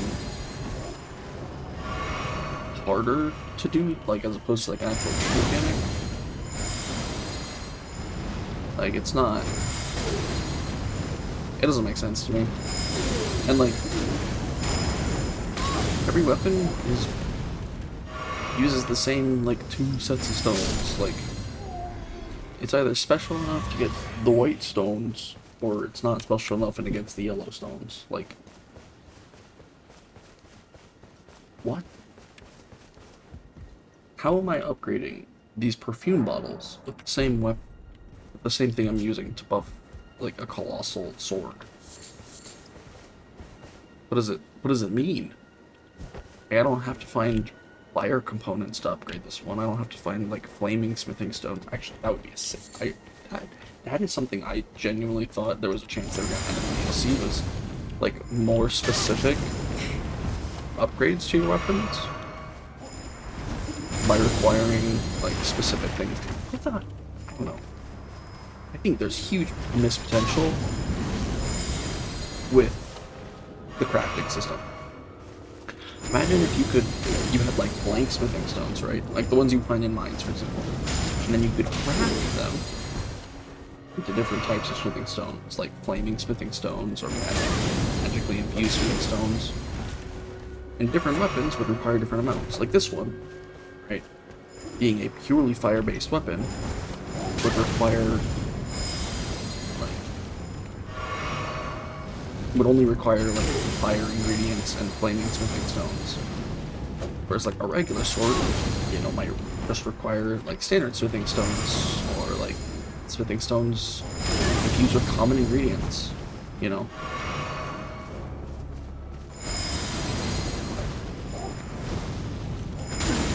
If your weapon has healing properties, it needs like, you know, roa fruit and certain things. If it's poisonous, you need to find mushrooms and rotten mushrooms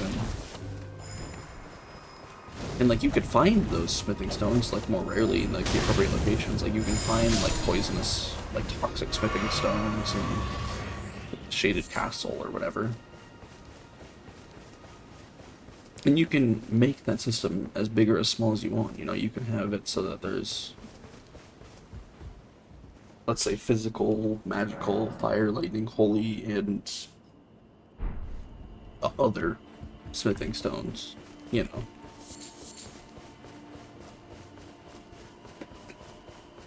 But instead, like, most players probably don't use most crafting ingredients most runs because there's just no point in them. Like, why would you use a limited resource that's going to be weaker than just attacking most of the time?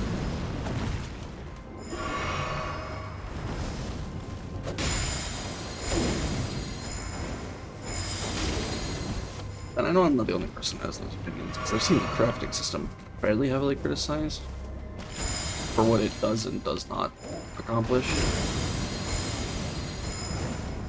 I think being able to craft basic tools like bone darts and arrows is great. I think that's a really good system. I think for those specific things, that works great. But why would you ever use craftables playing all melee? Except for the occasional bone dart to, you know, pop a balloon or something, or raisins to feed Torrent to heal them up. Excluding the DLC ones, which are not only completely useless, but actively make me angry.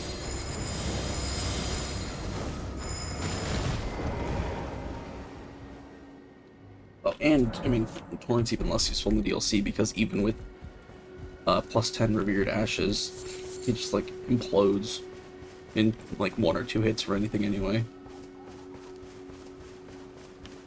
So, like, what's even the point of the Revered Ashes, other than for spirit summons? Like, I don't even know.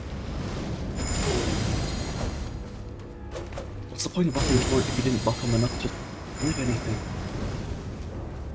He just implodes. He dies in one stomp from, like, a Furnace Golem. You know, he can survive, like, 2 hits from a Blood Fiend, maybe. 2 hits from a Mesmer Soldier, like...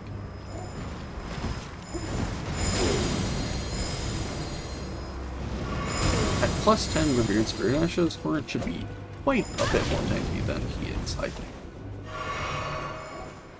I can't speak to the Spirit Ashes because I don't really do summoning. I might do a summon only. It'd be fun.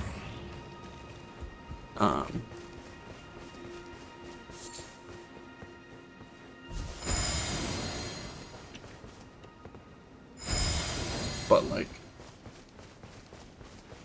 I don't know, the Torrent buffs are not it.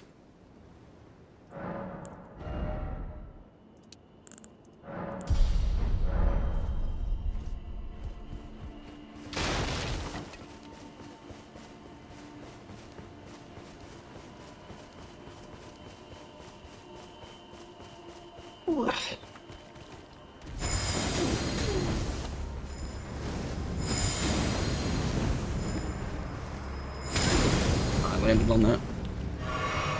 The end of the spin.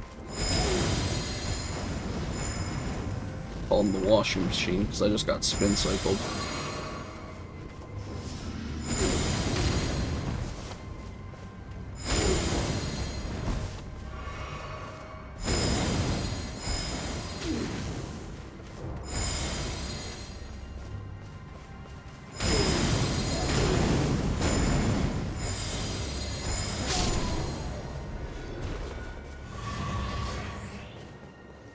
Oh, yeah.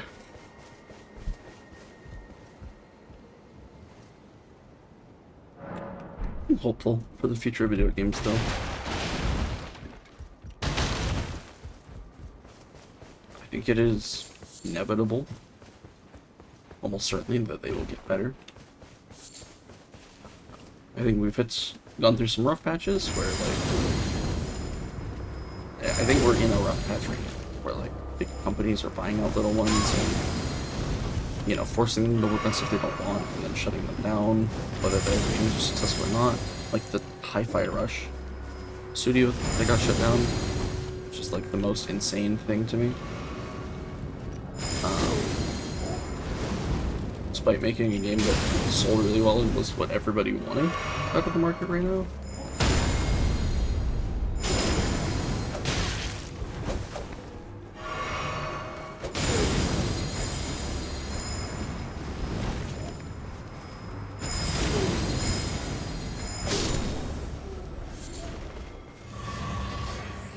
But I think that that process will iron itself out over time, as those big companies, in their attempts to one-up themselves, will eventually lose enough players, subsequently enough money, that they become unsustainable. I mean, it has to be unsustainable at some point. They're trying to achieve infinite growth, and then doing that through near infinite expenditure and resource allocation.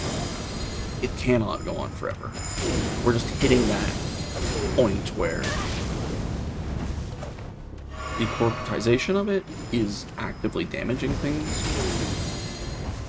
which people have been calling out was going to be a problem for years. And, you know, of course, the big companies continue to do whatever makes them the most money, even as they fail to understand why it is unsustainable and cannot work in the long run.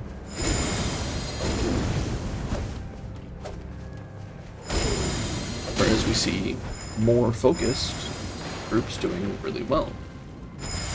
Ship Games, FromSoft, you know, all doing better than any corporate projection would have ever said they would do. You know, Ubisoft could never make a game like Elden, because all of its edges that make it unique would have been sanded down and neutered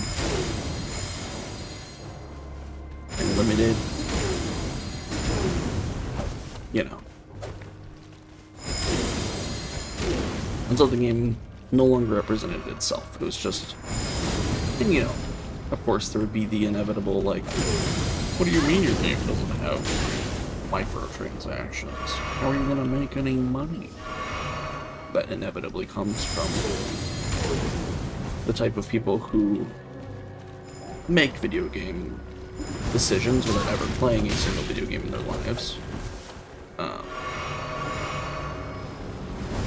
Because playing video games does not make them money, and the only things that motivate them are greed and stupidity.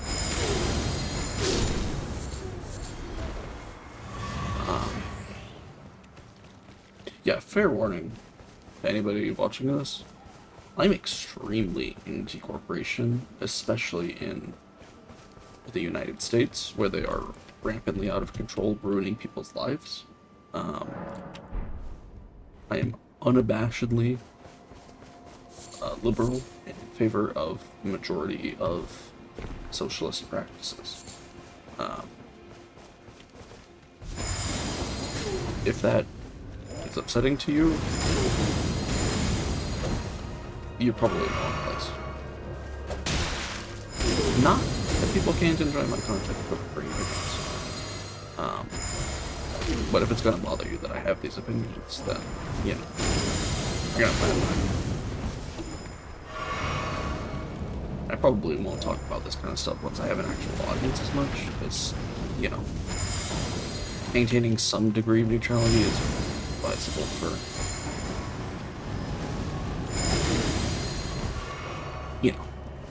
maintaining healthy relationships with a large number of people simultaneously. But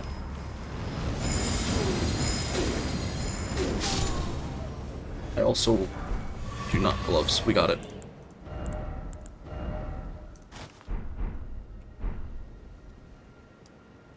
Heck yeah.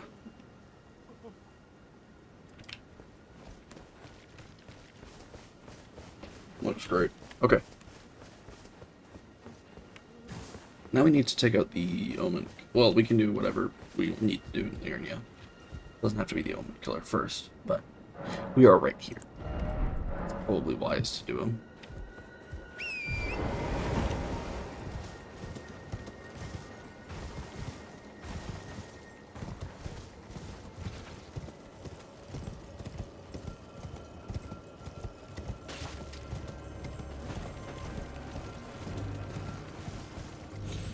Okay. Gonna go down here. Try to take out his dogs first, if we can.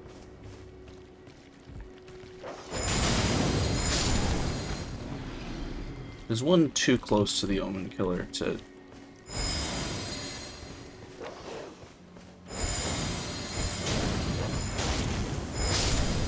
be able to take out before you start the fight with him, but you can at least limit it to the one.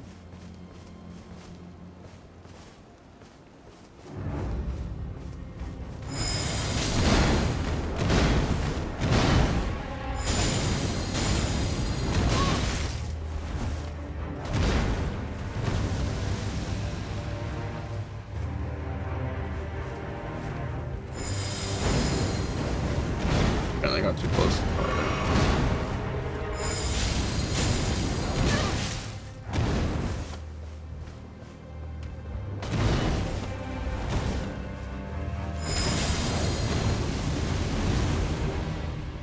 I don't know why his fire is all napalmy.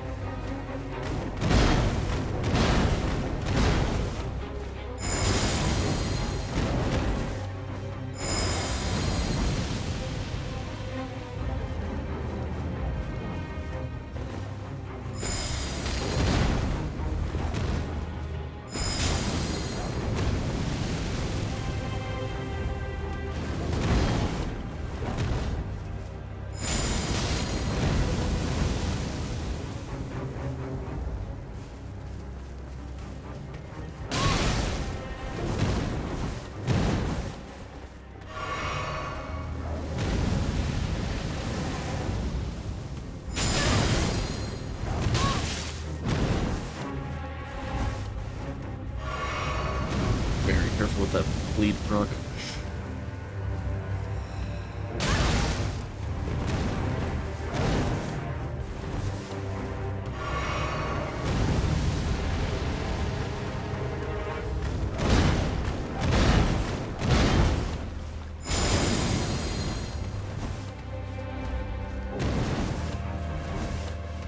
This is bad. Oh, had enough time. The heavy attack has a lot of windup, but almost no end lag, which is great.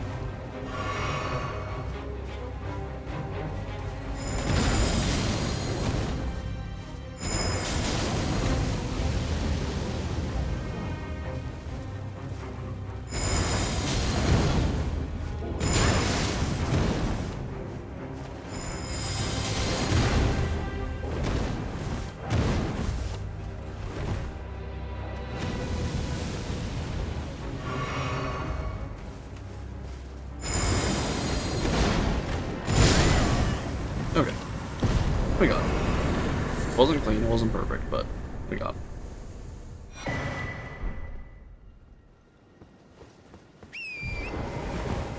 I thought there was a third dunk, but maybe it's just the two.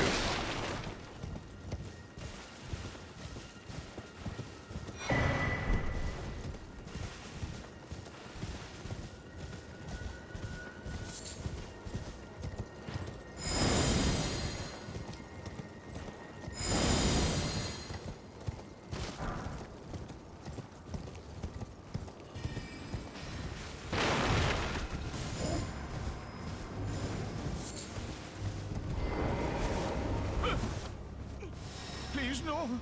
Dear me. I haven't a clue. No secrets lie with me, not a one. This guy. The perfumer, not Elvis. Elvis didn't do anything wrong.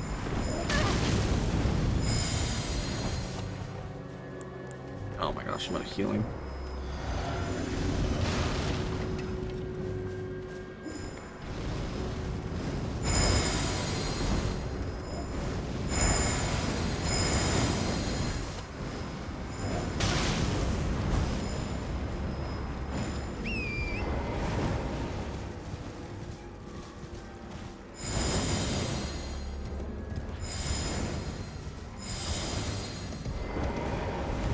Okay, let's reset. We can grab the... We might just be able to sneak around to the depraved perfumer, but we might have to get past him to actually talk to Albus. Which would be frustrating. We probably do. But his position makes me think it's likely. I wish that the charged heavy was not just weaker than the uncharged heavy. Because, like, it hits 4 times, but the shots are so much weaker that it ends up just doing less damage.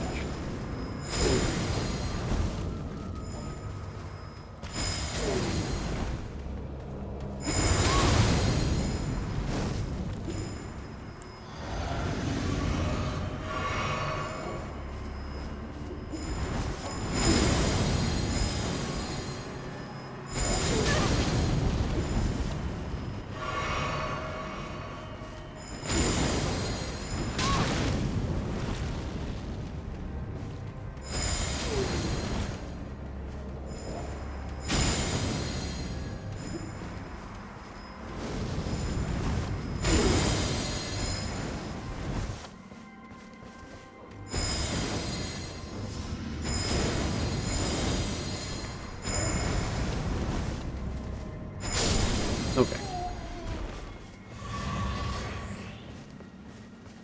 Go talk to Albus.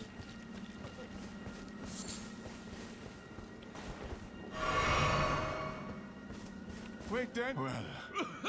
Oh, aye. We're finished. The curse mongers, I beg you. You must keep it up. And if you can, please give it. A chosen the medallion. It's only a quaint treasure, but for dear Latenna. Well, alas.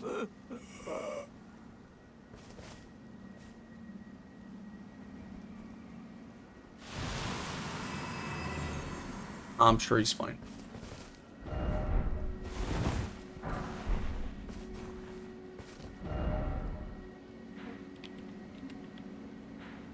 Okay, we're probably gonna cut. I mean, Encha's an Encha's an invader. He's not a boss.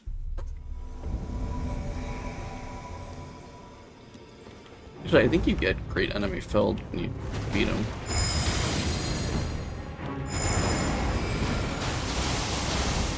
I remember him having trafficking magic. Not like he's strong enough to remember anyway.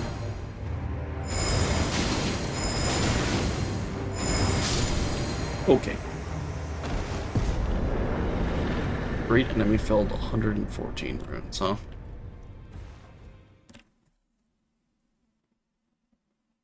Wow! Cheap viewers on that website.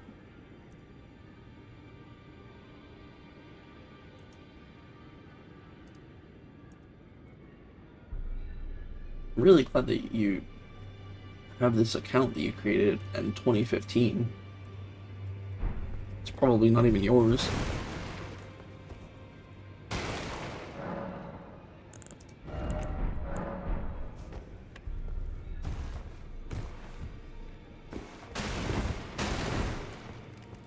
Greeting, my name isn't this the round table. I never knew, although I'm still looking. So I'm still looking. Right. Do we have enough smithing stones to upgrade anything? Yeah, we do. At least a little. Now, those are the challenge, find them one. What the? No.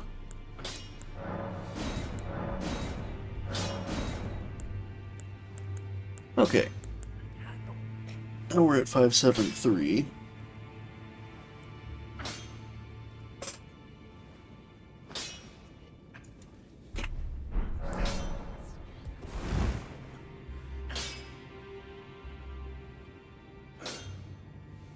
Okay.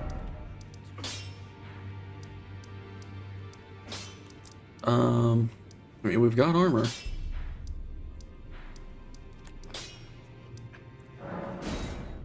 Now we just need to start checking off the boxes. Okay, so we got the Omen Killer. Where is... Does Ensha not... Ensha's not on this list. As... Well, I don't see Ensha, at least. I guess I don't know where... You could have fought Ensha at any point.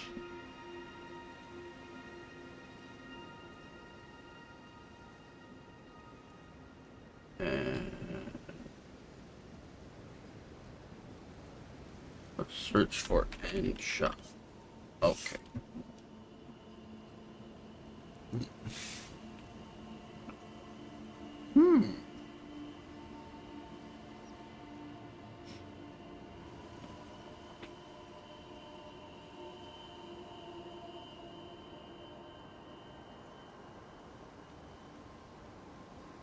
It says great enemy filled, but it doesn't have like a boss health bar, so I guess it's kind of up to interpretation whether it counts or not.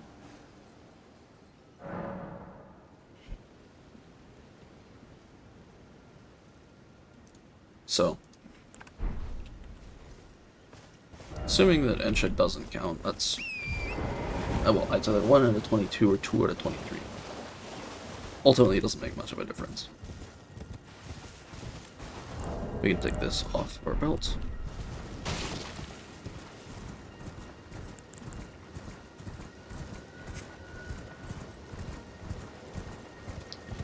Remember there being a cave back near the cliffs here? I don't remember what level it's on, but it's around here somewhere.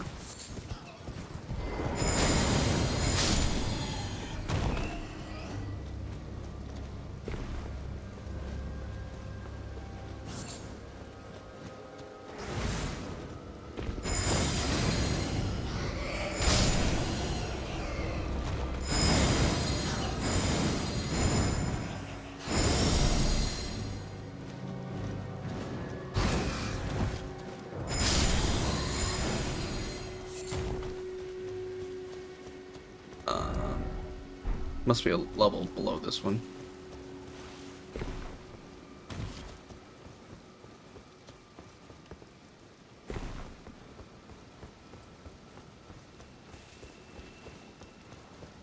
Yes.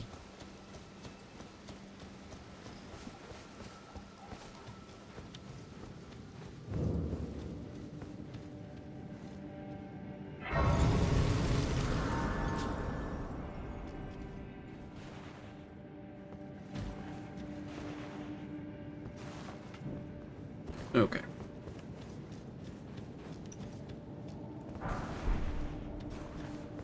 This is one of the poison ones, I guess.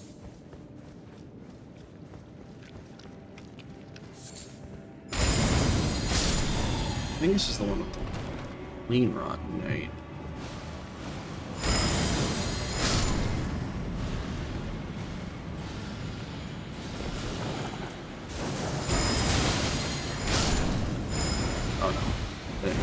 Many times.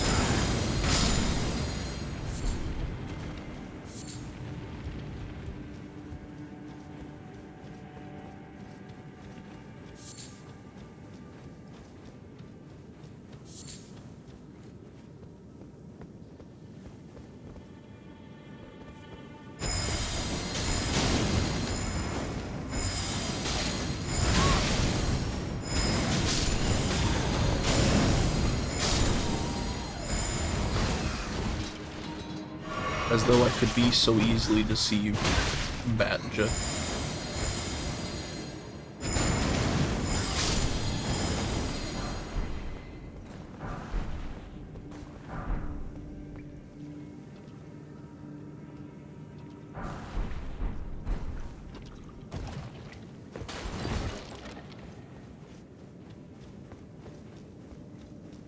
This cape is pretty gnarly when it gets dirty, though.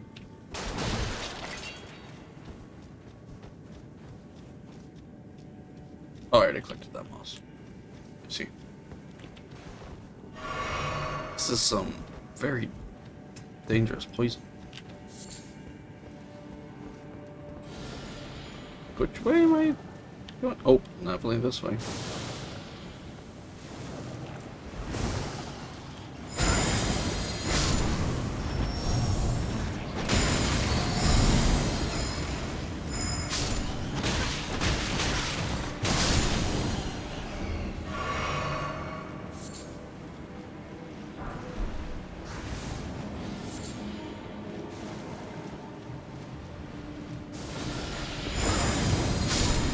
Okay.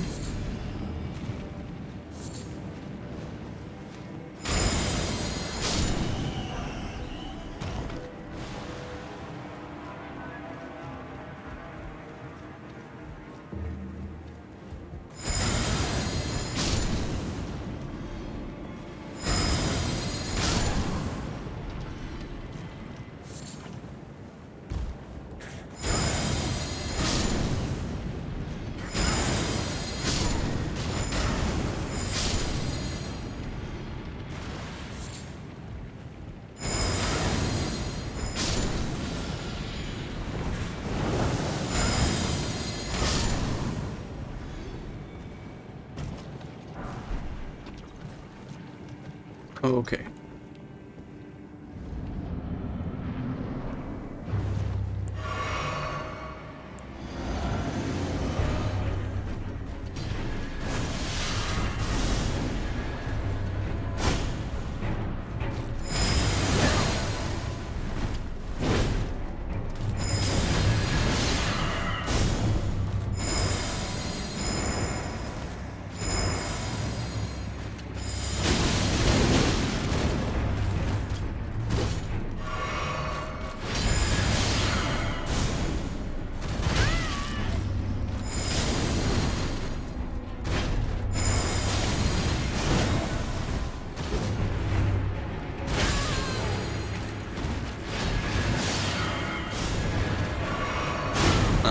That's not good.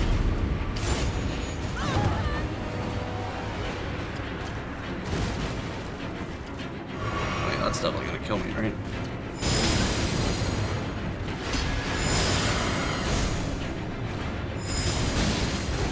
It's just a matter of if I can control the clean run item plan.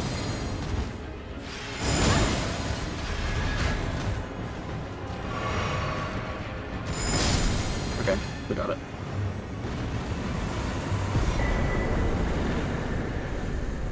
Where's my exit point?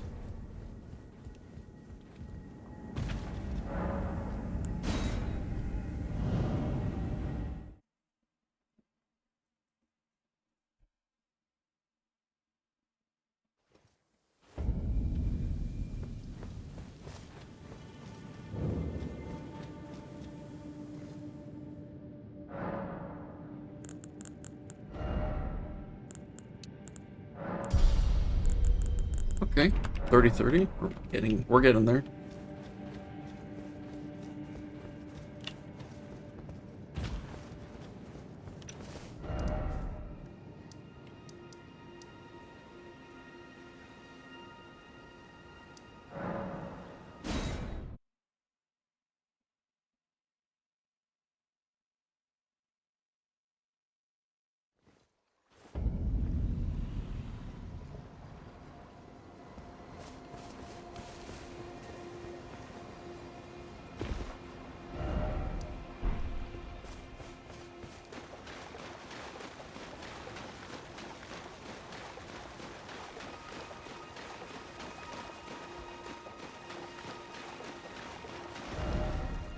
There's our second map piece.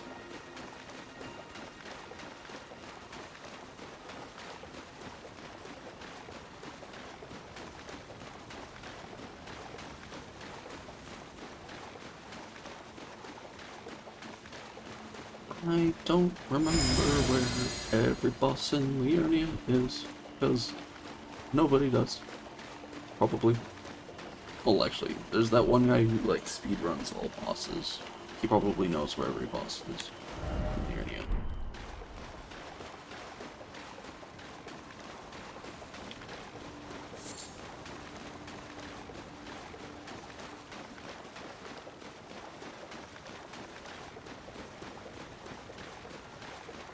There's our map still. As well as the Site of Grace.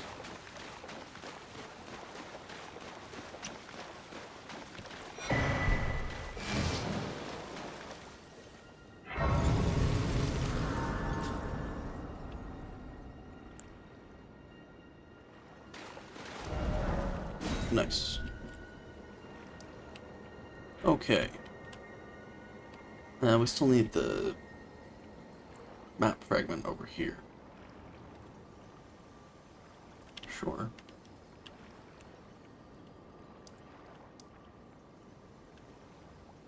I think there's a Knight's Cavalry around here, like under the bridge.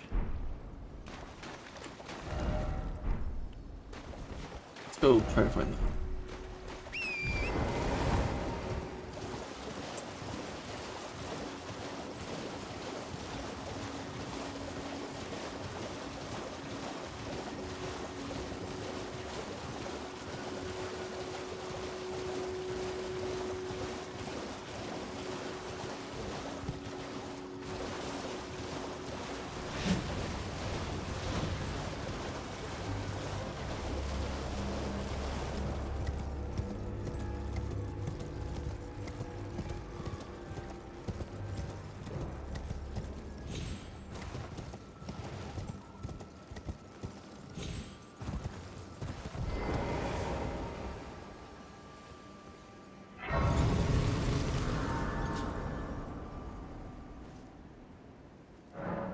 Okay.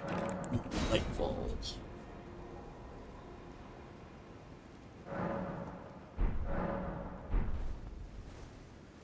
Nice.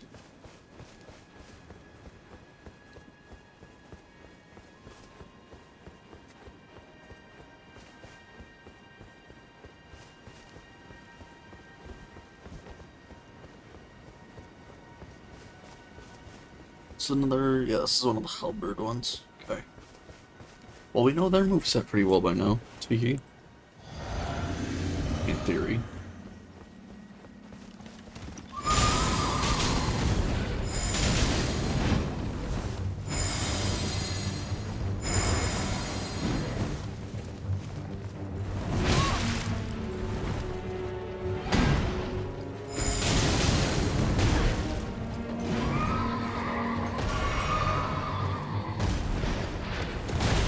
Early.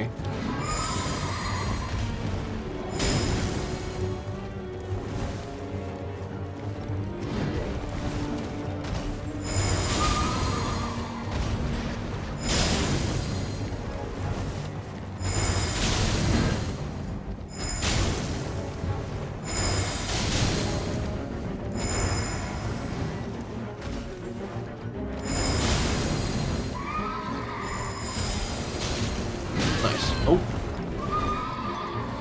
That swipe comes out real fast.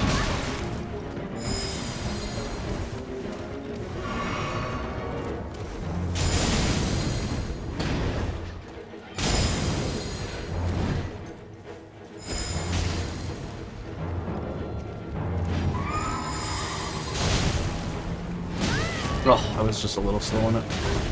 I'd pressed the button and but not released the button yet.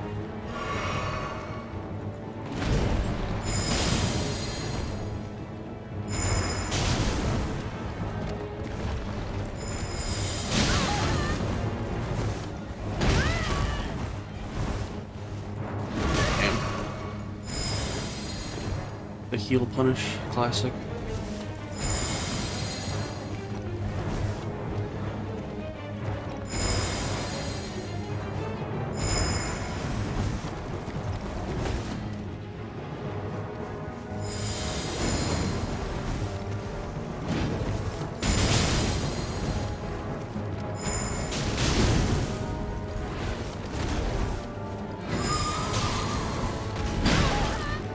Oh.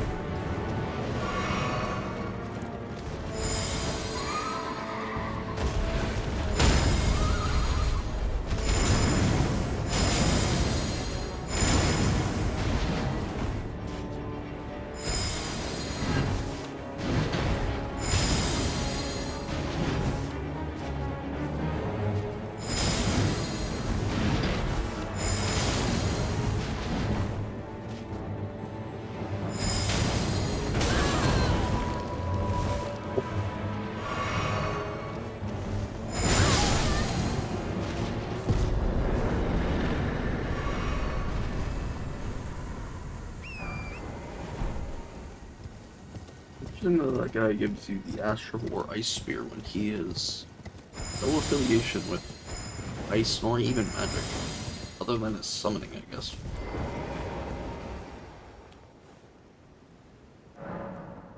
You see, the Knight is associated with, like, ice magic, but...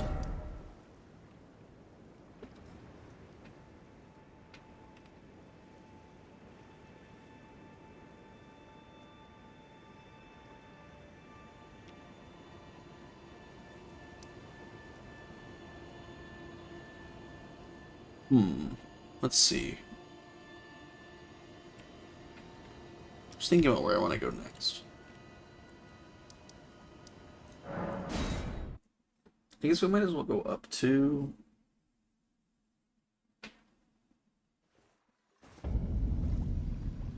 Oh, hey, Fee. There's no chat to say hi to, just so you know. It's all you, big guy. It's... Oh my god. Every time I see that, you know, I giggle. Always chat. I see. Yeah, our only chatter today was Lost Scorpion, who was wanted to sell me some cheap viewers on a .ly website. So chat be with me. Nice, yeah. We love to see that.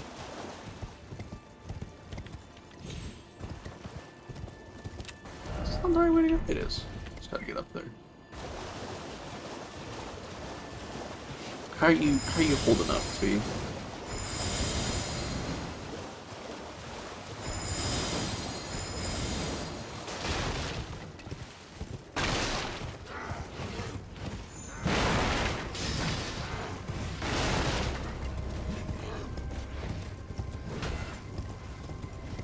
Rather have free viewers though.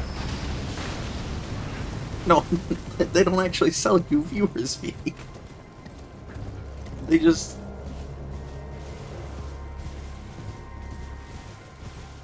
was dumb but can't complain. Like work was dumb.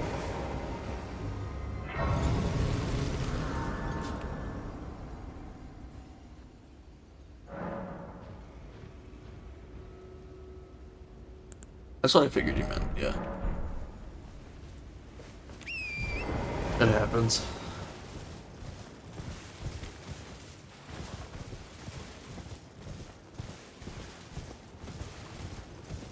Work of Workcraft.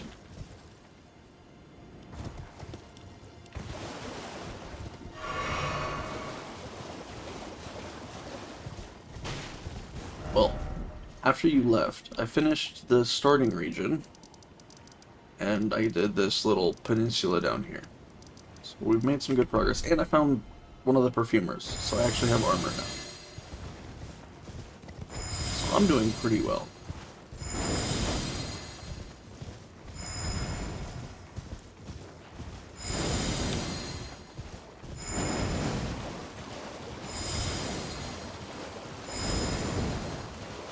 Yes. Always Twinkle Town.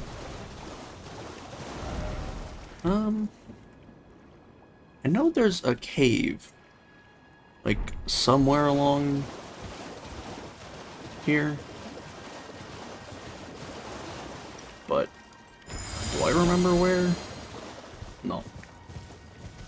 Gods, no. There's also a dragon that we need to kill,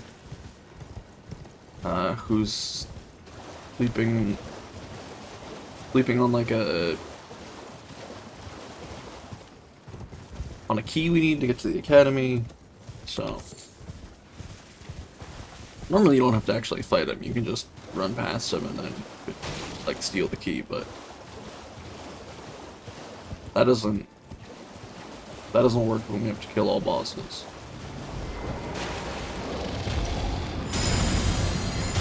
Oh, that damage is bad. Holy.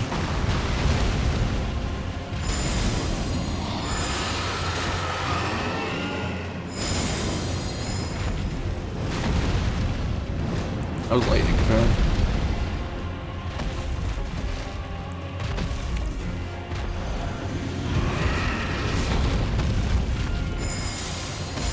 It's better. It's better. I think.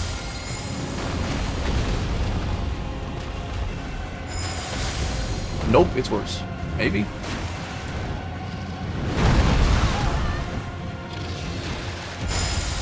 It's about the same.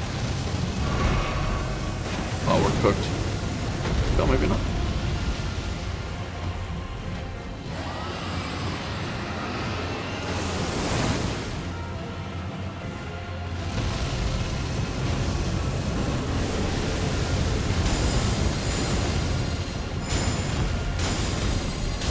I think this is doing slightly more damage, actually.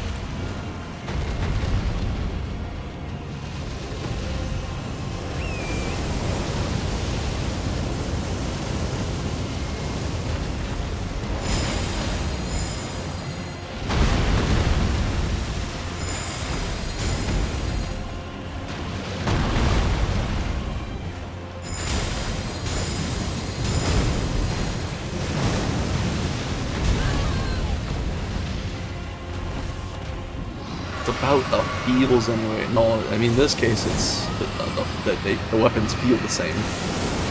Just about which one's physically doing more damage.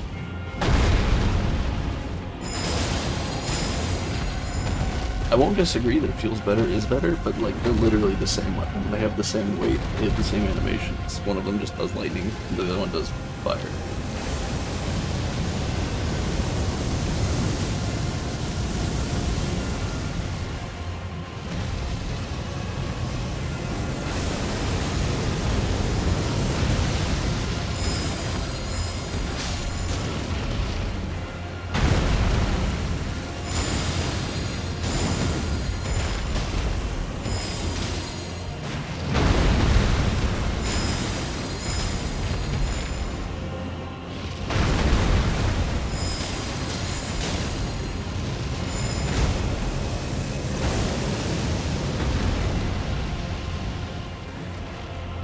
Wow.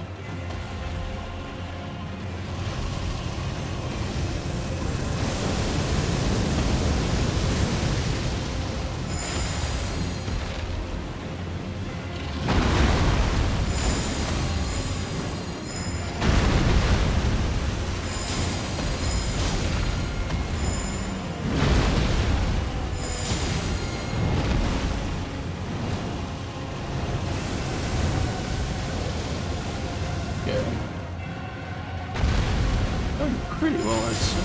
Still most of my heals.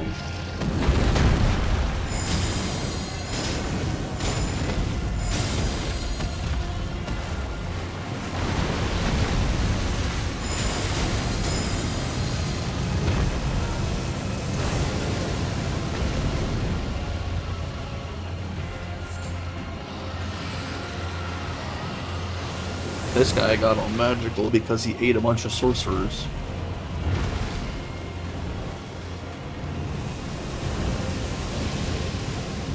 He kept eating sorcerers until he got magical himself.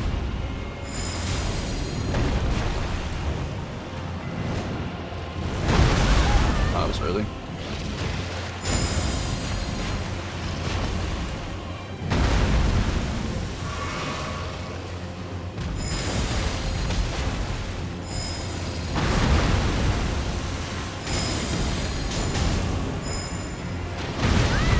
Oh, really? Thought I was outside the radius of that.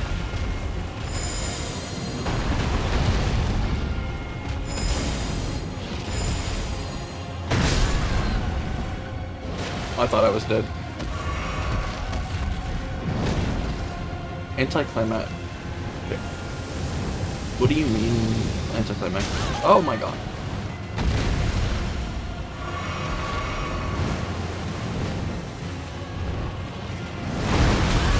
Oh my god, are you serious?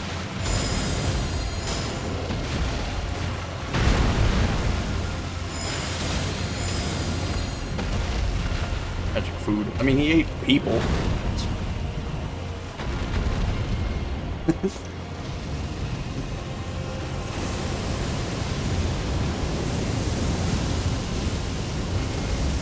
It's not like he ate magic rocks. He ate magic people.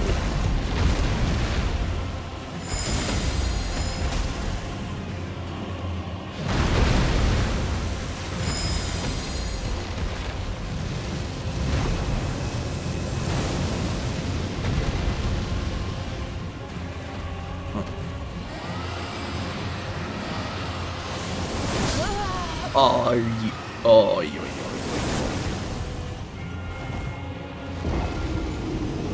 Oh my god. There's not a. Is there not a Stake of America here? Dude, his spotter guides him for sure. His spotter guides him.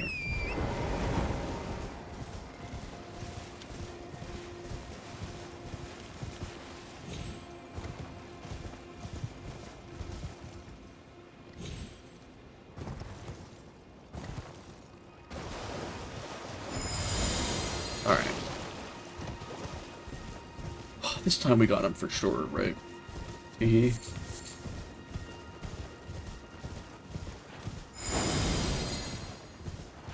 Gotta make food, but still listening, gotcha. Yeah, no worries. I went on a huge rant earlier about video games and companies and consoles. Honestly, I'm glad you weren't here for it. It was probably the most lukewarm takes you've ever experienced in your life.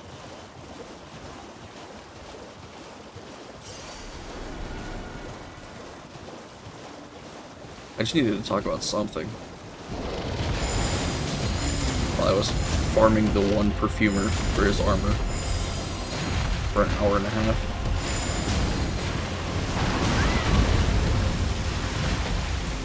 Actually, it's probably closer to 2 hours.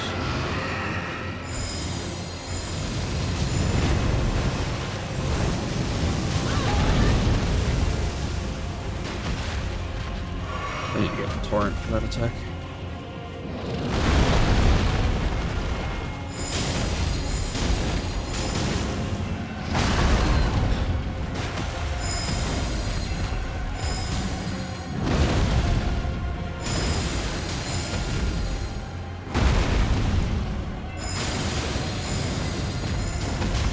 That's good damage if you're hitting the head, but if you're hitting on the head, it's pretty bad.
Why couldn't I run away? It wouldn't let me run. I was holding down the run button.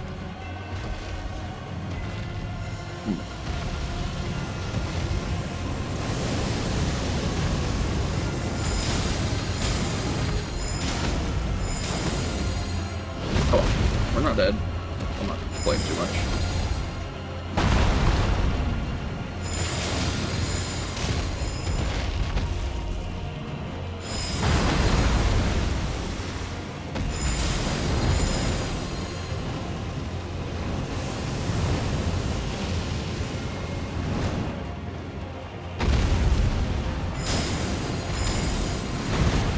Okay.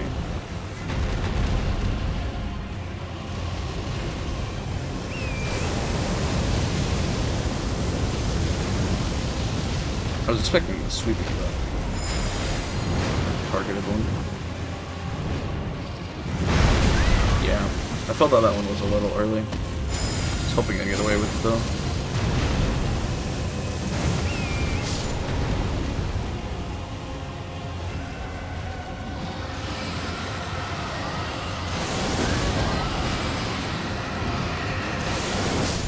I... Ugh. I fucking hate horse combat.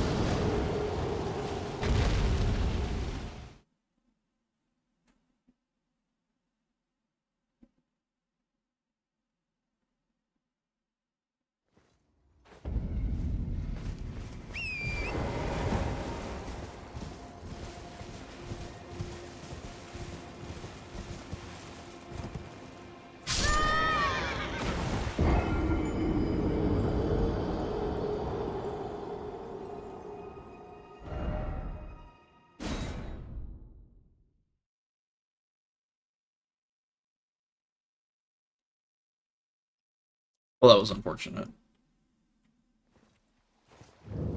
What the? Right down here.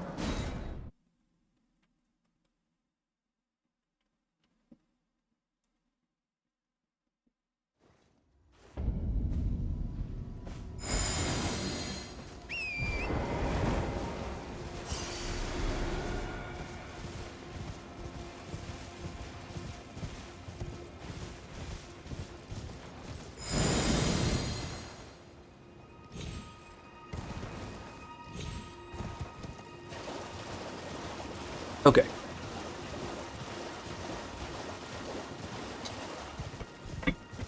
We'll take a sip of water. And we'll get back into it. And it'll be fine.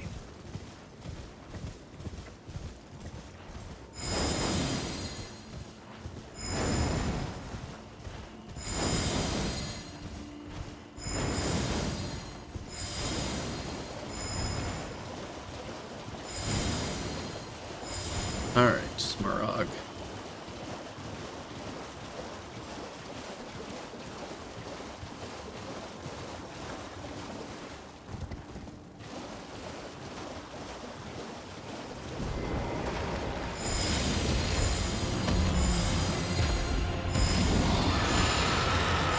Can't hit him. Lower your head a little, big guy.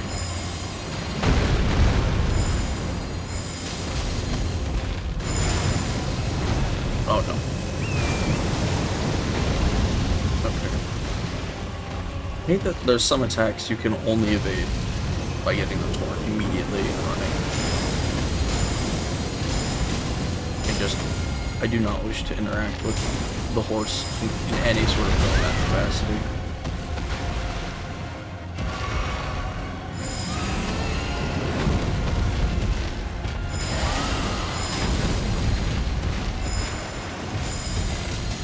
I barely like using it for for getting places quickly. Because if you're not going in a straight line, it's miserable.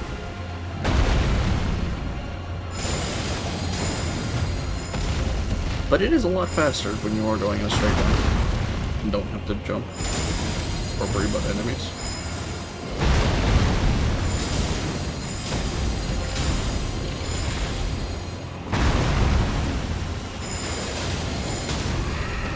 Oh, I actually got a stun off. Wow.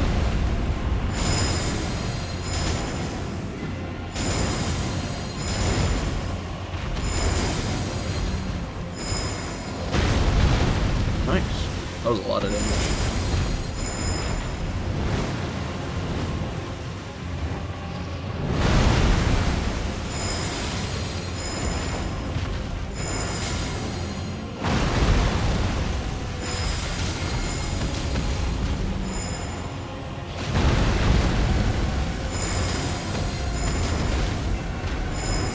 Oh, my camera got confused. Thought I was targeting a beetle. And I do in fact want to fight the big ass dragon.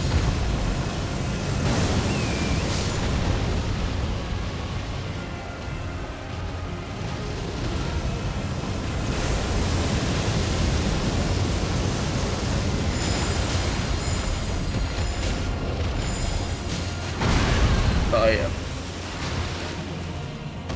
That's the true. Cannot deny such allegations against me.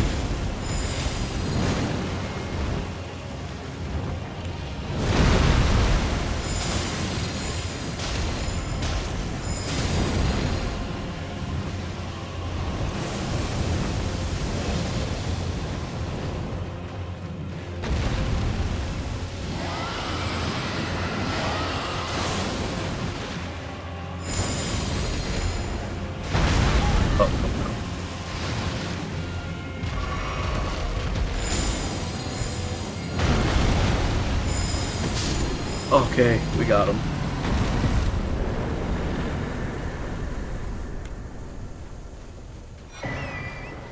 Not terrible. Thanks.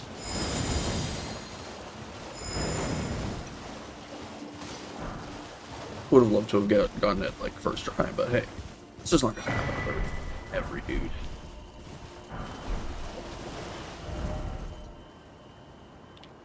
Tis not realistic.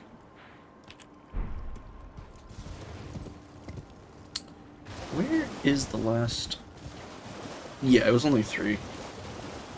Yeah, I had 2 deaths to the dragon and 1 I fell off a cliff trying to get back to him. Oops. Which you could tangentially connect to him, but was not the dragon's fault.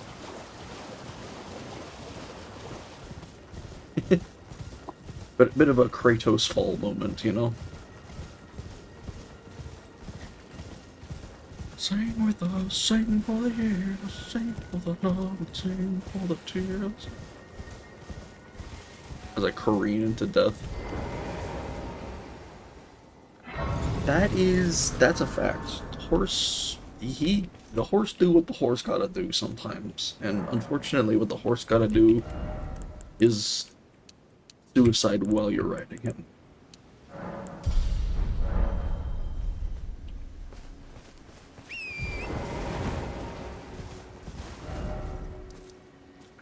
I think the map still is up this way, as opposed to back where I was.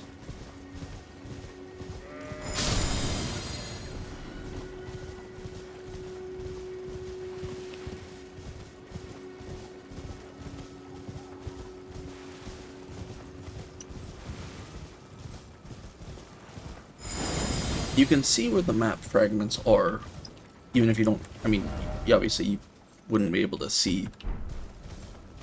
You can't see the map until you have the map fragment, but you can see where the map fragments are on a blank map. But you have to be close enough to have revealed the dark, like, the unrevealed part of that map to see the map fragment that you need to see the map.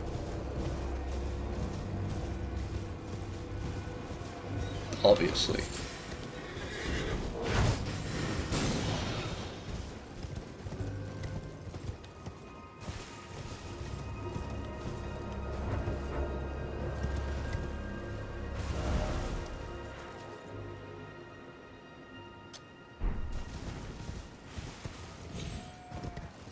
I don't think I could have explained that worse, actually. Even though everything I said was true.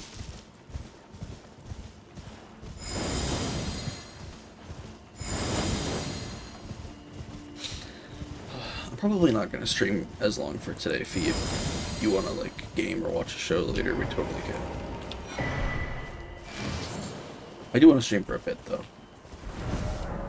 Hey, I'm glad you got what I meant. Because I probably sounded like a crazy person.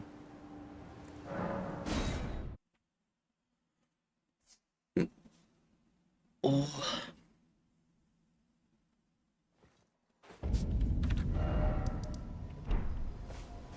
Unless you go to bed before I'm done streaming. In which case I'll probably end up streaming for a while.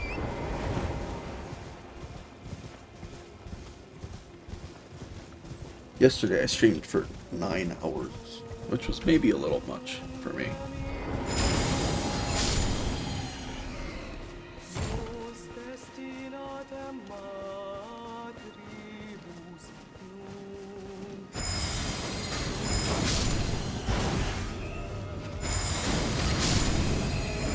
So I'm definitely not trying to do a reread performance today.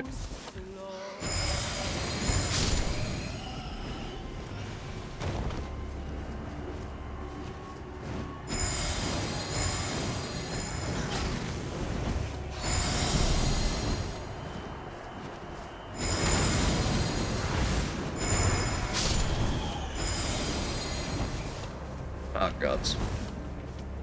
Not the poison.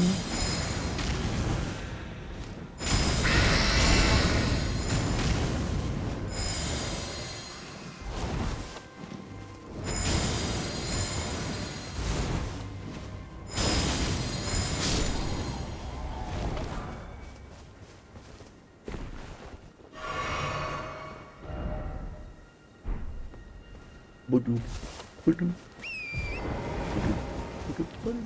this one of the locked ever jails or is it one of the open ones? I think it's one of the open ones. Yeah. Oh, is this balls? Pretty sure this is balls. Balls! How's it going, big guy?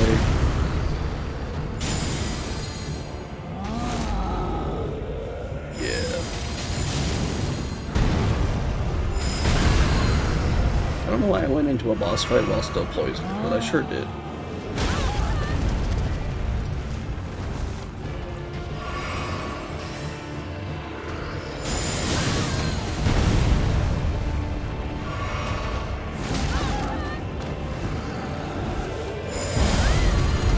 Oh my gosh, I'm not doing very well.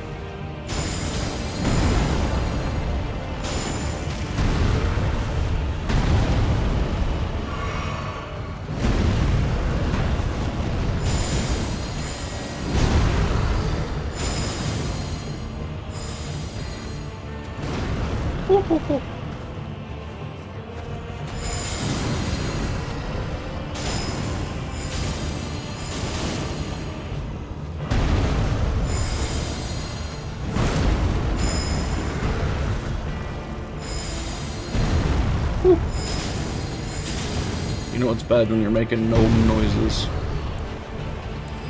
That's when you know the fight's gotten real.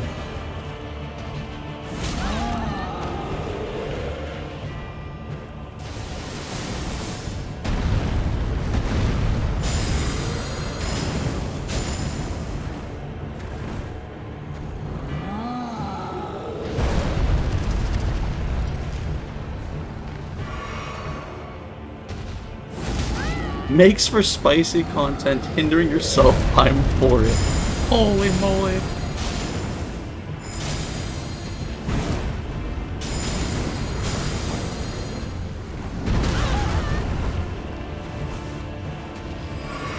I'm sure you could mod to the game so that you were poisoned the entire time. I wouldn't even be surprised if people have already done that. I know Aggie, little Aggie did that for one of the Souls games, I think, Dark Souls 1, I'm pretty sure, where he had like the strongest poison applied to him the entire time.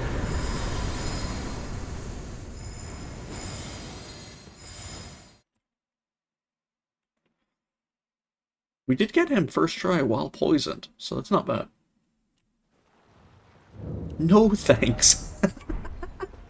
That's a good response. That's a good response. Just no thank you.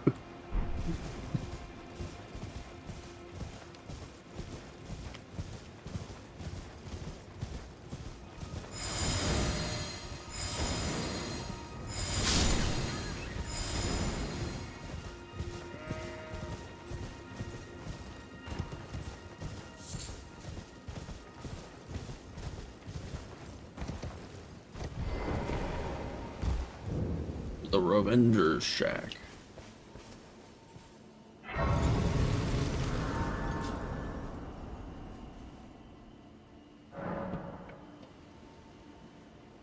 I'm slow at wording.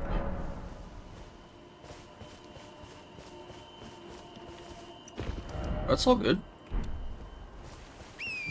I don't have any expectations of typing speed from Yuffie, I promise.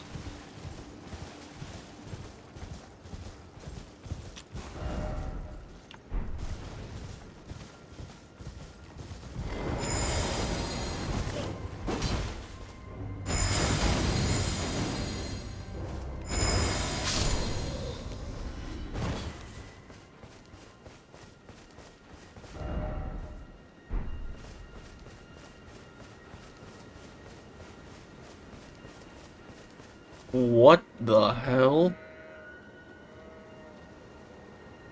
Did you see that? What? I think I have to kill this one. It's clearly possessed.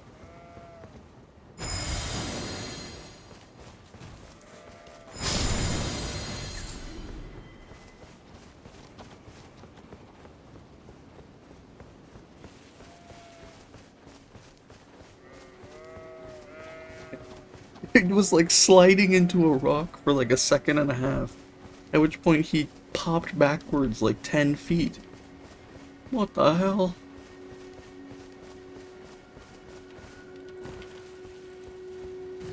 Something ain't right with the lanes between, I tell you what.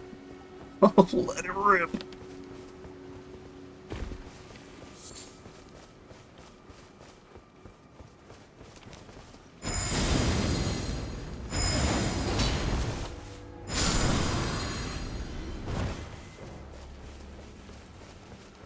This guy's weak to fire, so this should actually be pretty good. Shouldn't be too bad.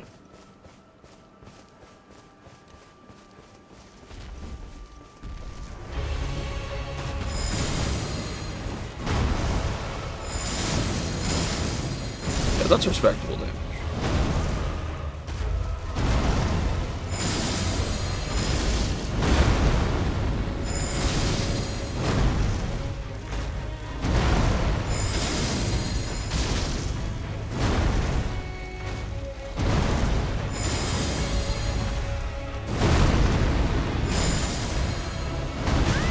Oh yeah, yeah. Does still hit hard.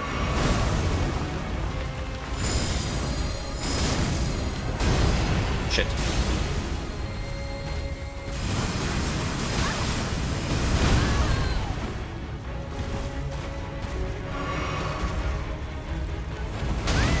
That was early. True.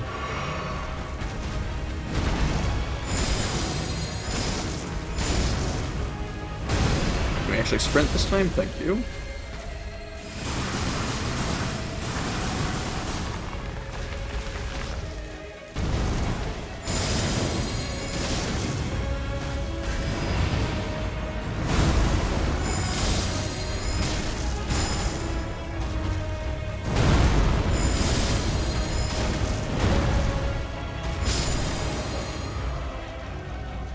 Okay.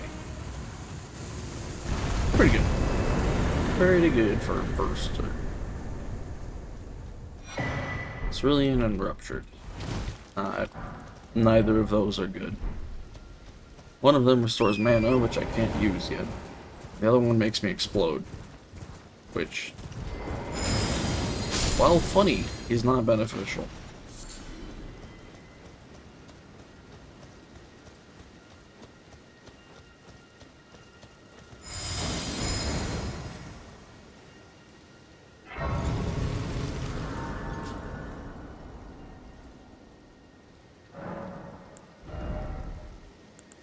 More.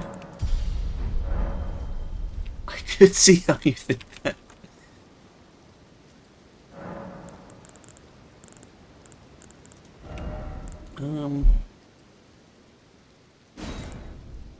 Oh, this is the HP over time one. That's not bad, actually.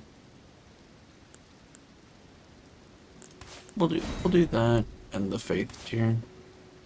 Could also do Bubble tier. Bubble tier is not bad. It gives you a one-time like 90% damage negation barrier.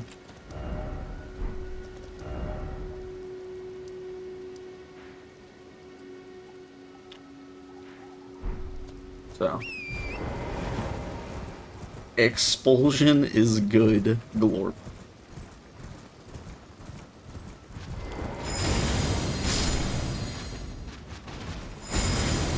You know, I wasn't on your side, and then you glorped. Now I kind of see where you're coming from.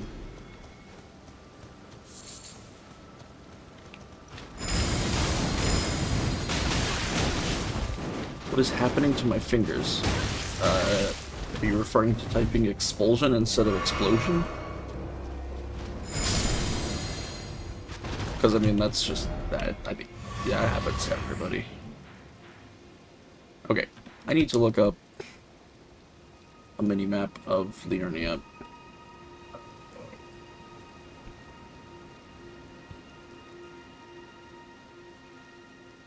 Just so I can see where all of the bosses are, because I can pull up a list of where all the bosses are, but, like, I mean...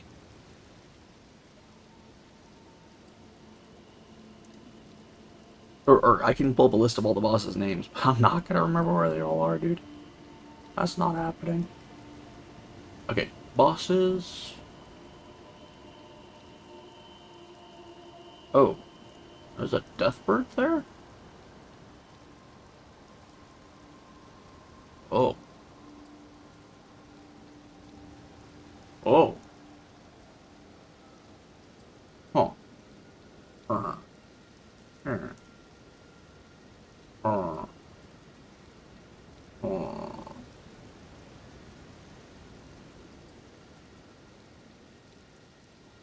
Another bird. Yeah, there's a bunch of deathbirds. Apparently there's one, like, here.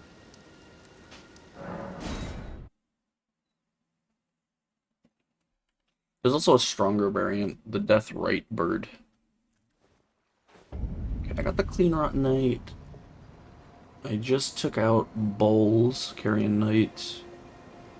And I got the Southwestern Erdtree Avatar. And I beat Glintstone Dragon Smaragd. And this, I believe the Southern Knights Cavalry. Okay. So that's six of the 22 bosses. More than like 5? I don't know.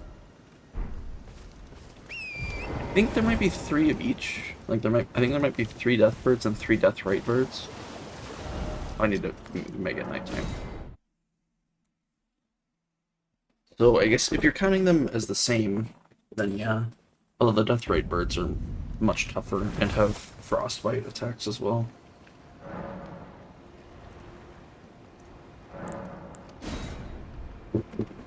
So yeah, I'm sure there's at least 6. It's either 3 of each, or like 3 and 4, or like 4 and 4. So there's like 6 to 8 of them, I think. Supposedly, it's just like right here.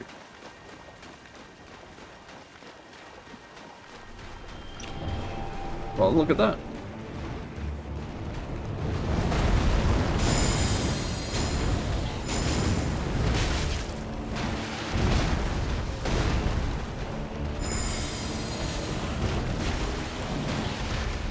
These are one of the enemies that gets repeated the most. Or bosses, I guess.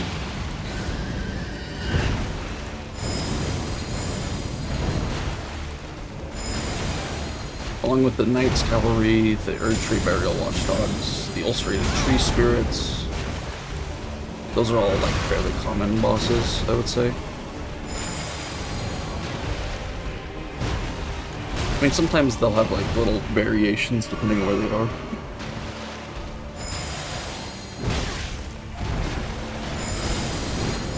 I know there's a Deathrite bird in the Consecrated Snowfield that is an absolute menace.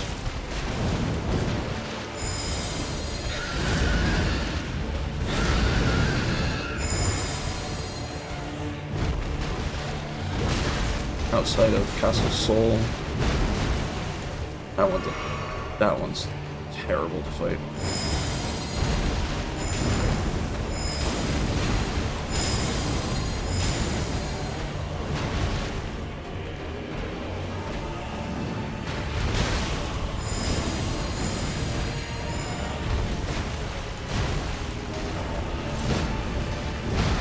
I mean, I don't think it's a bad fight. Like, I'm just saying it's hard.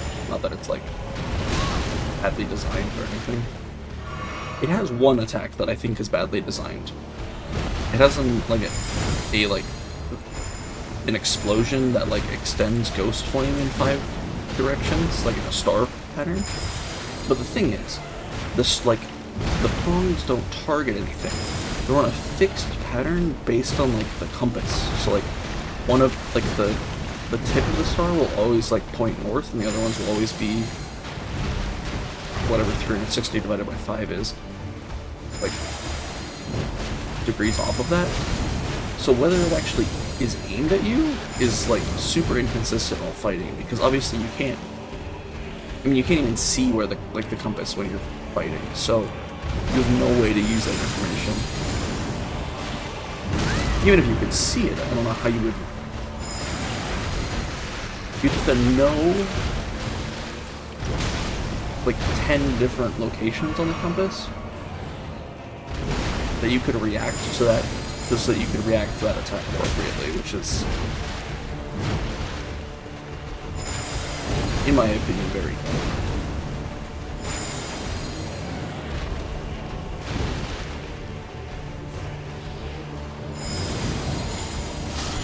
I'm guessing that attack is supposed to target you. Like, the tip of the star is supposed to be pointed towards you, but it, like, always defaults to just pointing north.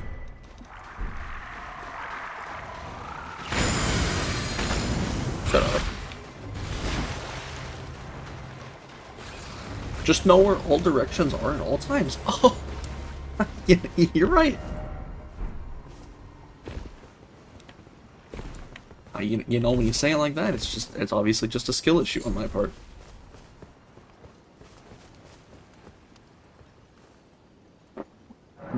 Bird, you died, true. Couple bosses getting down first try. Although I did expect this. I knew that at the beginning it was going to be super hard just because we have like no HP and no damage. I figured it was going to get a little bit easier as we went. I want to say that like right here you can like go. There's a catacomb somewhere on this road along the cliffs here. Remember that.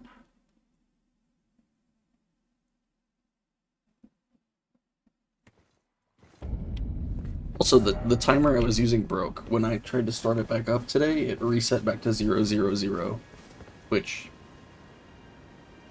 I was pretty upset about. I think it's because I closed the program overnight, but it doesn't mean that the timer is broken, and I don't know how to manually adjust the... Like, I don't think I can manually adjust the timer. I might have to find a different timer than the one I found. Because the one I found doesn't let me, like, edit the values or anything, which is dumb.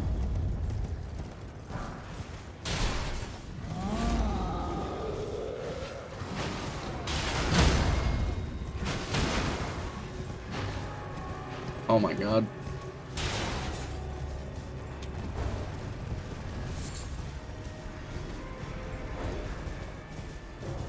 Okay, yeah. Those little statues always point you in the direction of a catacomb. The old man statues. Let's see if I can remember exactly where it is.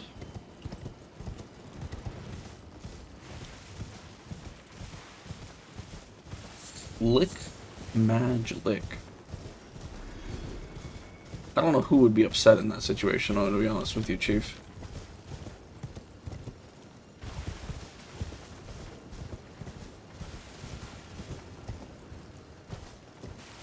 Huh? Don't haw me. you know exactly what I mean.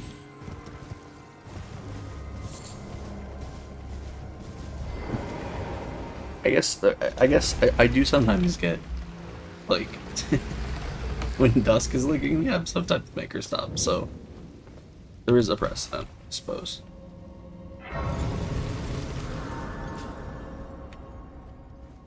But that's different. No, you don't need to take notes on this part. This will not be on the test.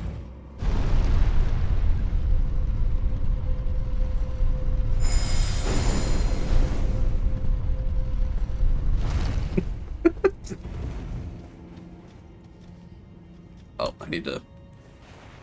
Not that one, this one. Actually, there's enough light in here. Okay, that guy's obviously got his back turned to me, which means, yep.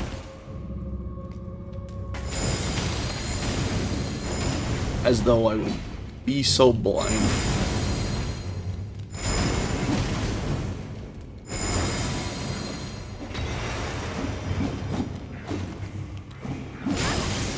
Ow. Lewd thoughts. Indeed.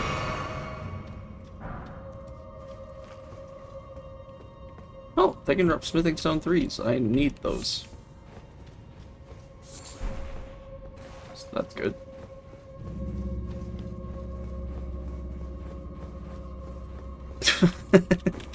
Oh my god, what is that combination, dude?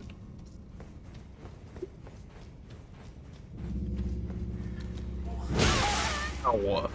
Holy. Oh, this guy sucks. Get away from me. Oh my god.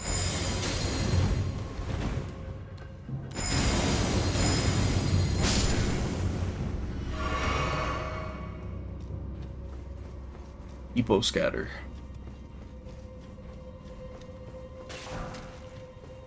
Can't run from your sins, V.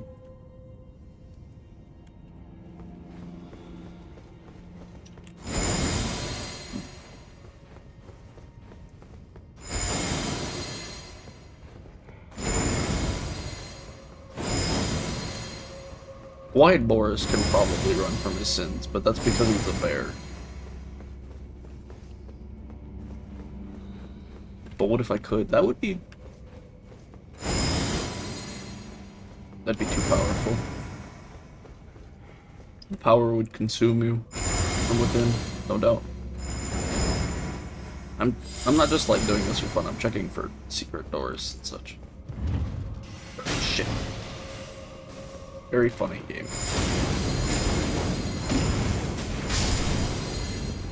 Watch as I light your imp on fire. Oh, okay. Tried to outrun it, but...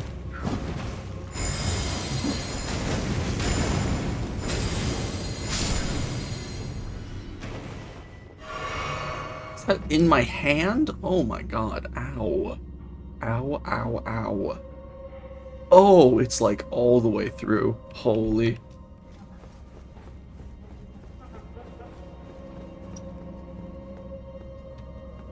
Oh, not one of you guys.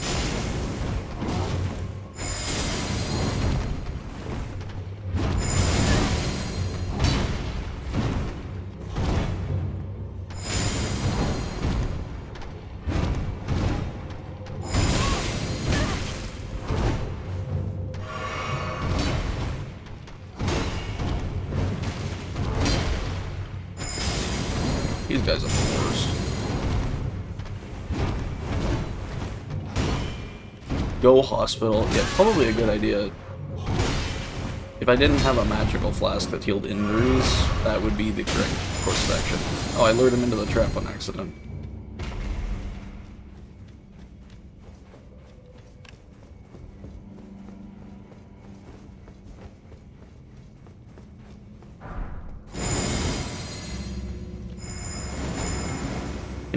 I need to buy Margit's shackle from Patches so we can reveal illusory doors easier.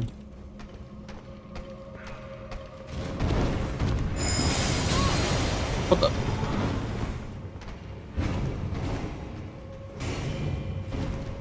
Who do you fucking think you are? Throwing pots at me. Oh my god, there's two of them.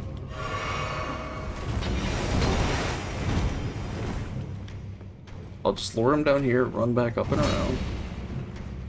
And it'll be fine.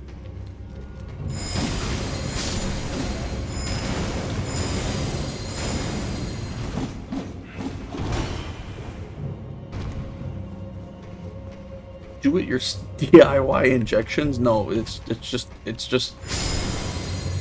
magic drink.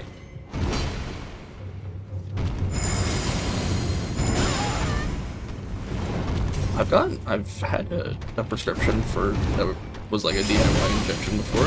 It was terrible. I had to have my mom do it. I couldn't stab myself. No, it's not booze. Booze doesn't heal you. Booze is poison.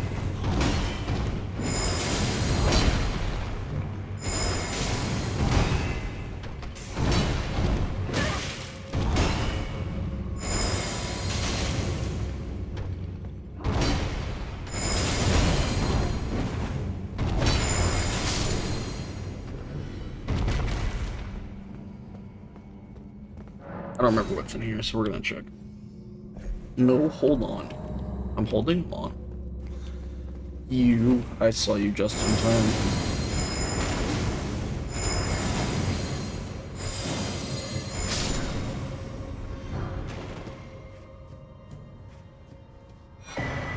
Nox Mirror Helm. Why did I... Just in time. I don't know him.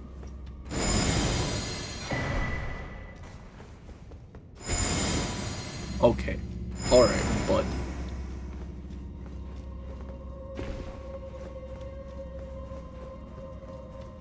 Nobody has the... I don't know anybody with the last name Time, dude. Oh my...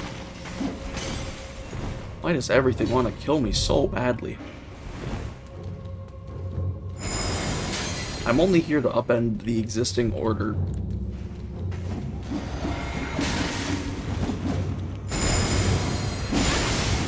Jesus! Fuck. Okay.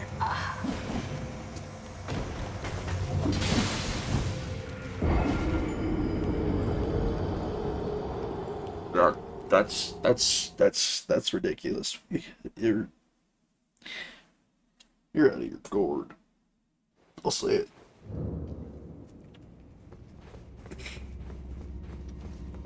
Oh, I have to elevator. A chunk.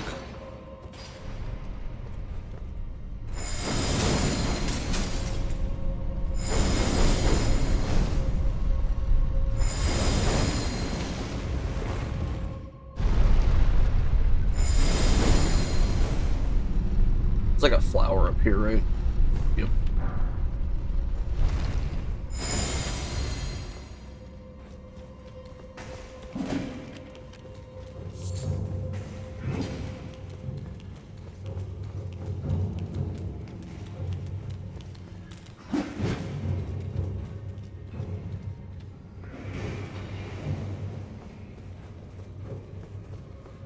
Gave them the courtesy of fighting them the first time. I got places to be.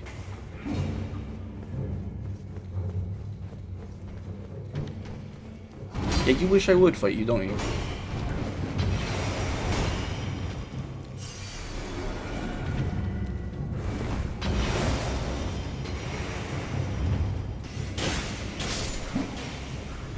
Something behind me got shot by those arrows and fucking died.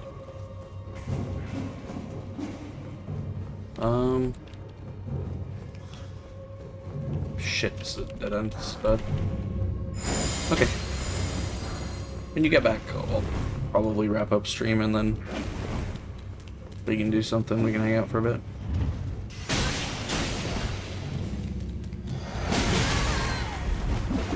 Oh my god. I had the wrong flask.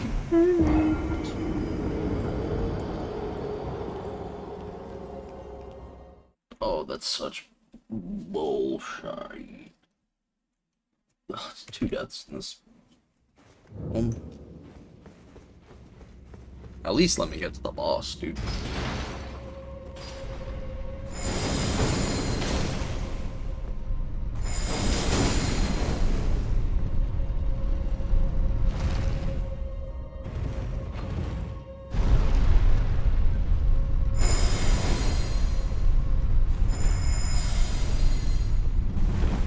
This isn't one of the ones where you have to go underneath the starting one, is it? No, it's not. Okay.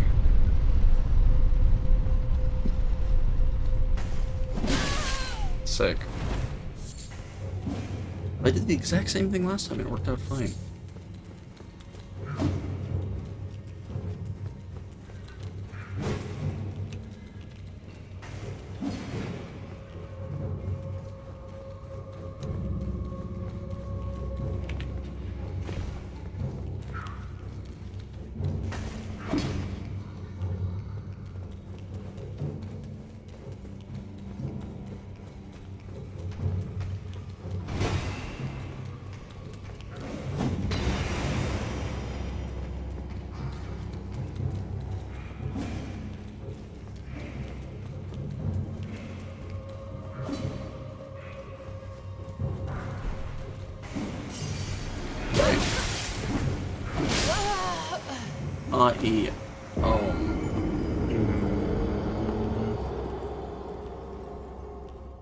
I do not like the imps because they chase you for forever.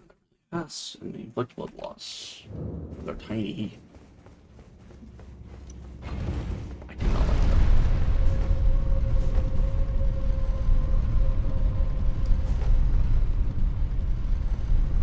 And they're always in like packs too. You never fight like an imp. It's always like 18 imps in a row.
Oh my god, he's still chasing me.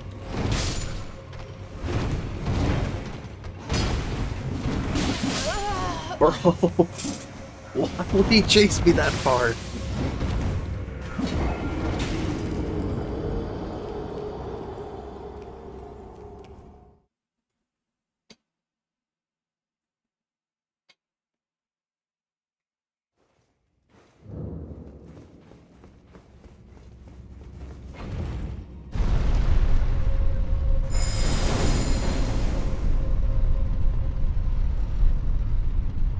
At least the death counter program I got works perfectly.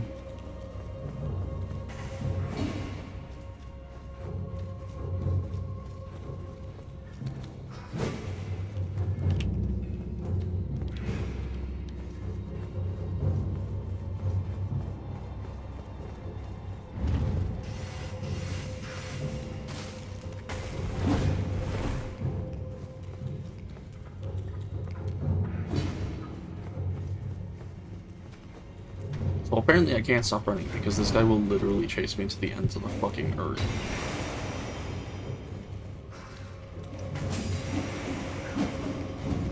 Which is insane and dumb.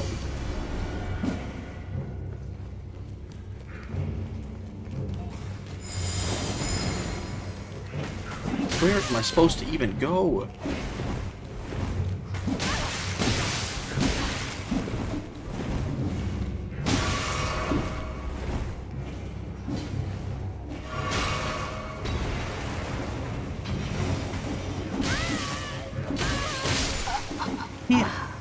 Ooh, like they're just...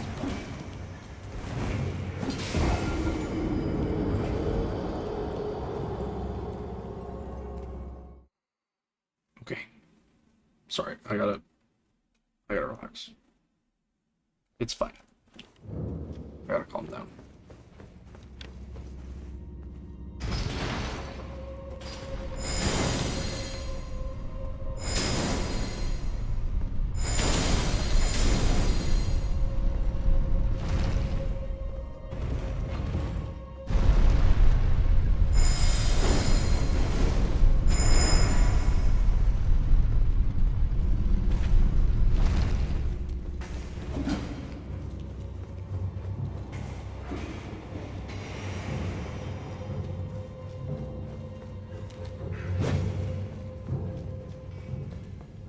Can you drop down further below? Yeah, that's the solution.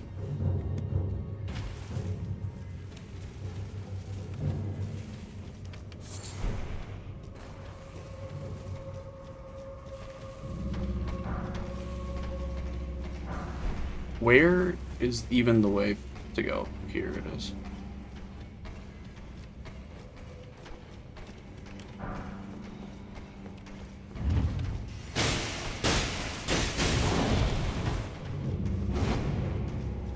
Why does this like random ass catacomb have like 6 omens in it?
Okay.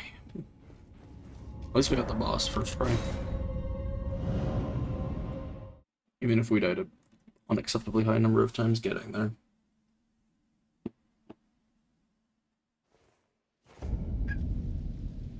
And then, I'm okay, baby. I'm just frustrated.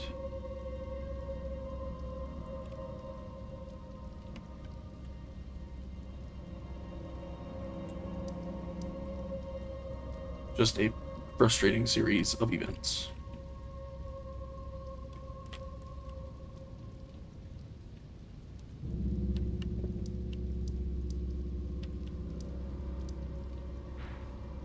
Oh yeah, this is where a dawn is, isn't it?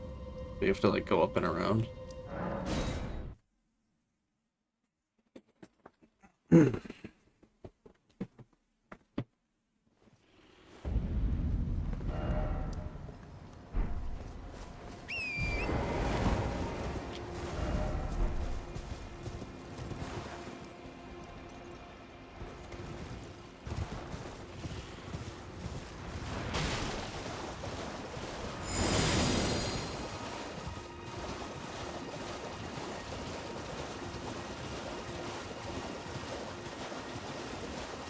I don't remember which one of the four belfries leads to the Chapel of Anticipation.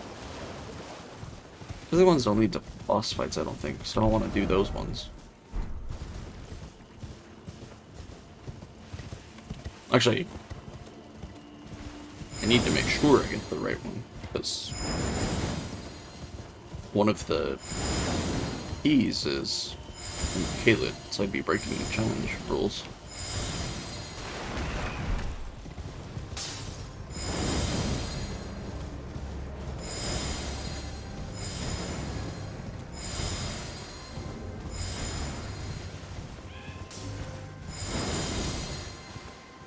I think they have like little signs on them that like give you a hint, so it should be fine.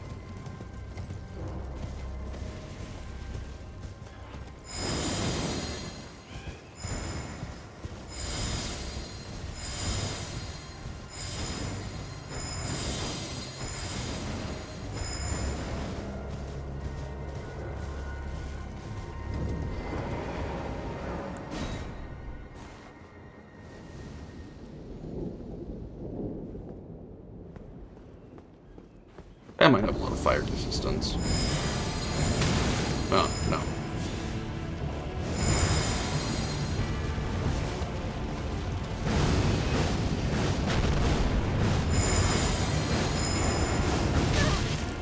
Got a lot of poise.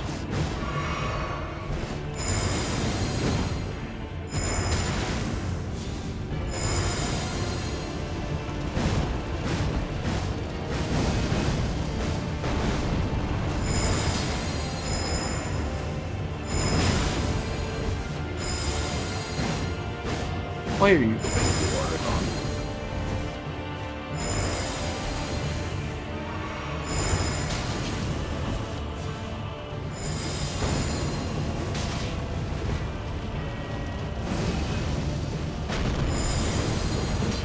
I need to be doing light attacks unless he's already in his... the wild swings animation.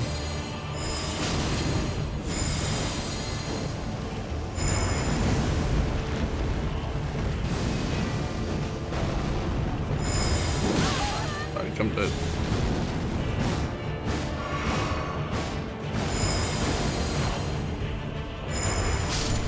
Nice.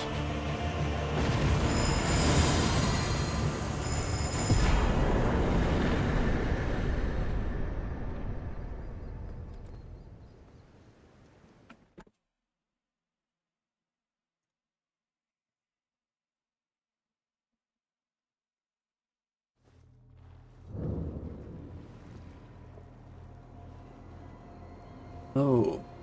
This list is counting the bosses that are up on the Moonlight altar. When that's definitely gotta be its own region. Because I can't access the Moonlight altar until after Caled. And I guess you You could say you have to do Kaled first, but I'm not sure that works either.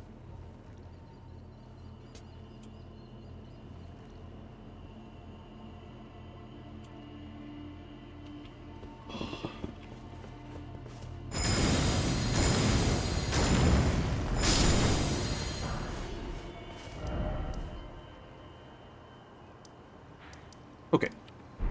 But anyway, it's one more boss down.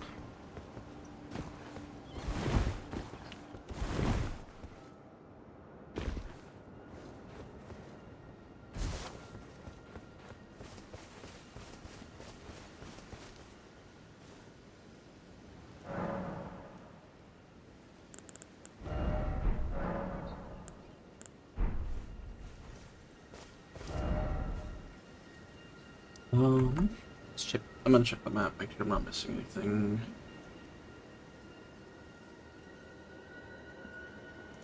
Oh, the cave is like here.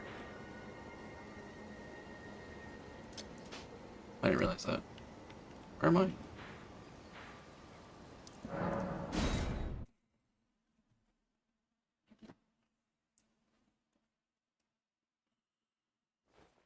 Yeah.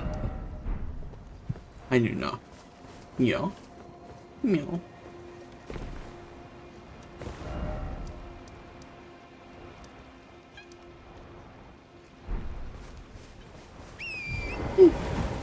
I'm pretty kitty.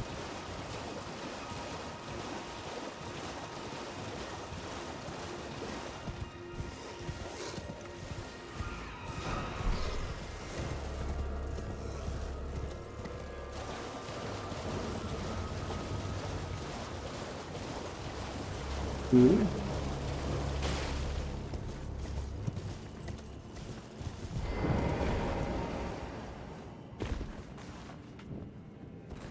Oh, hi, baby.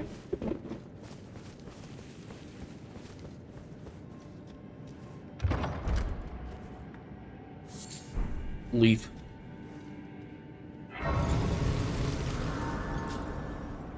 Yup, leave. Yeah. Hi. Hi.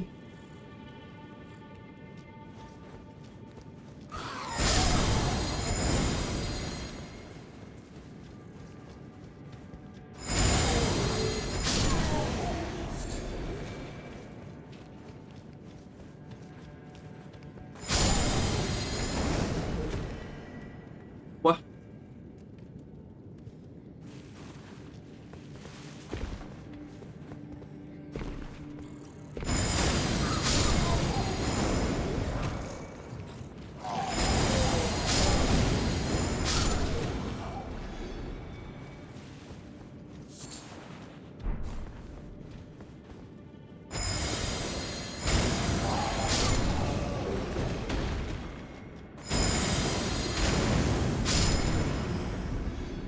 Okay.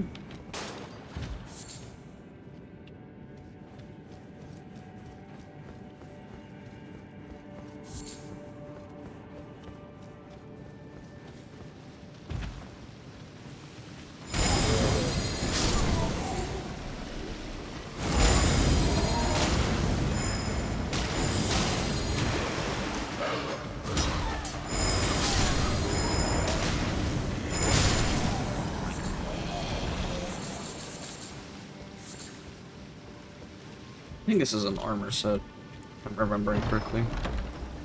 I'm remembering incorrectly.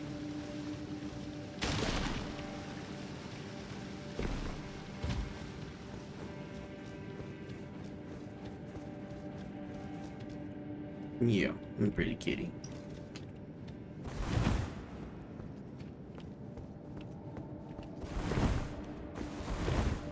Oh no.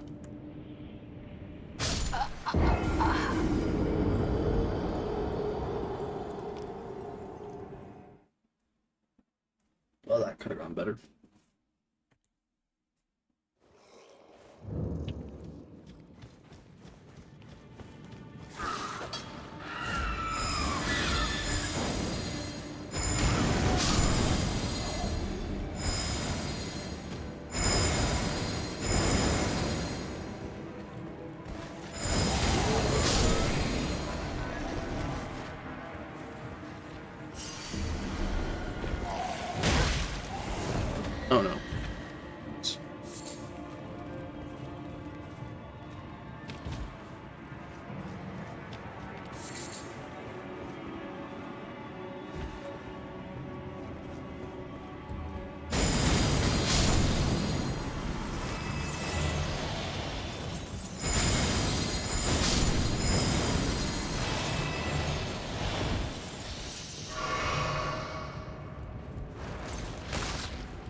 Smithing stone 4. Yeah.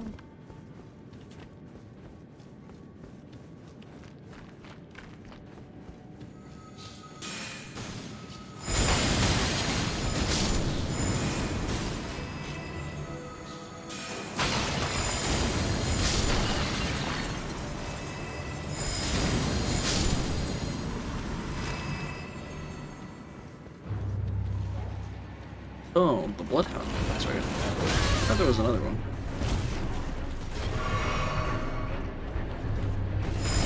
This one's got claws, I think.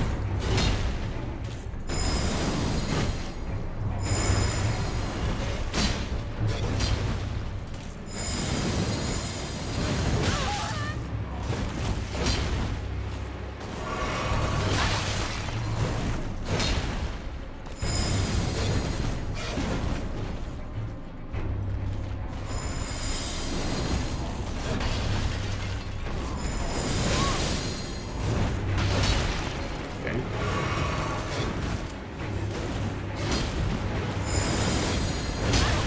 Ah.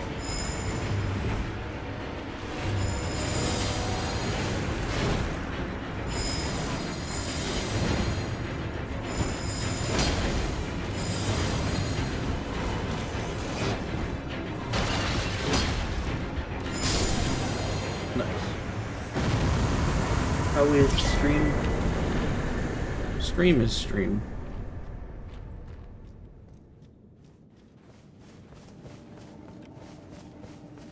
At the end of the day.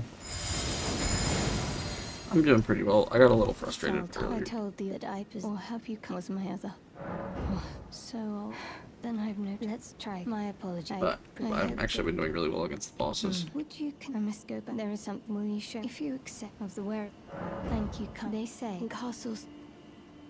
Then I suppose farewell. I will go with. Forgive me.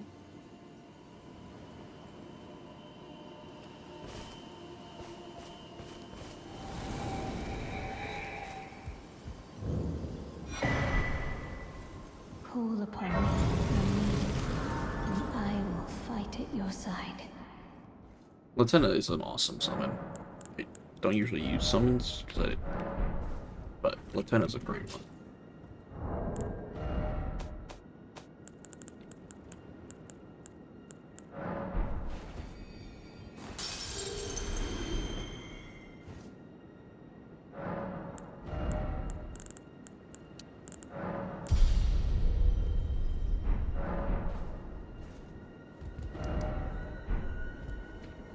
My throat is starting to hurt though, so I might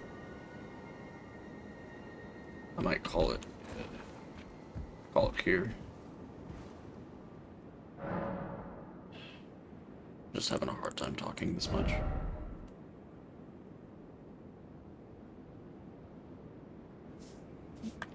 Especially since I did such a long stream yesterday. I don't really feel bad about ending it a little early.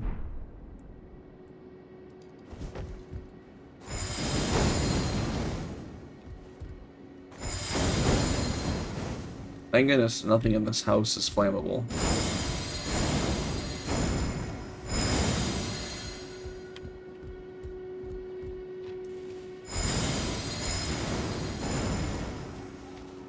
Okay, I'm actually gonna wrap up my stream.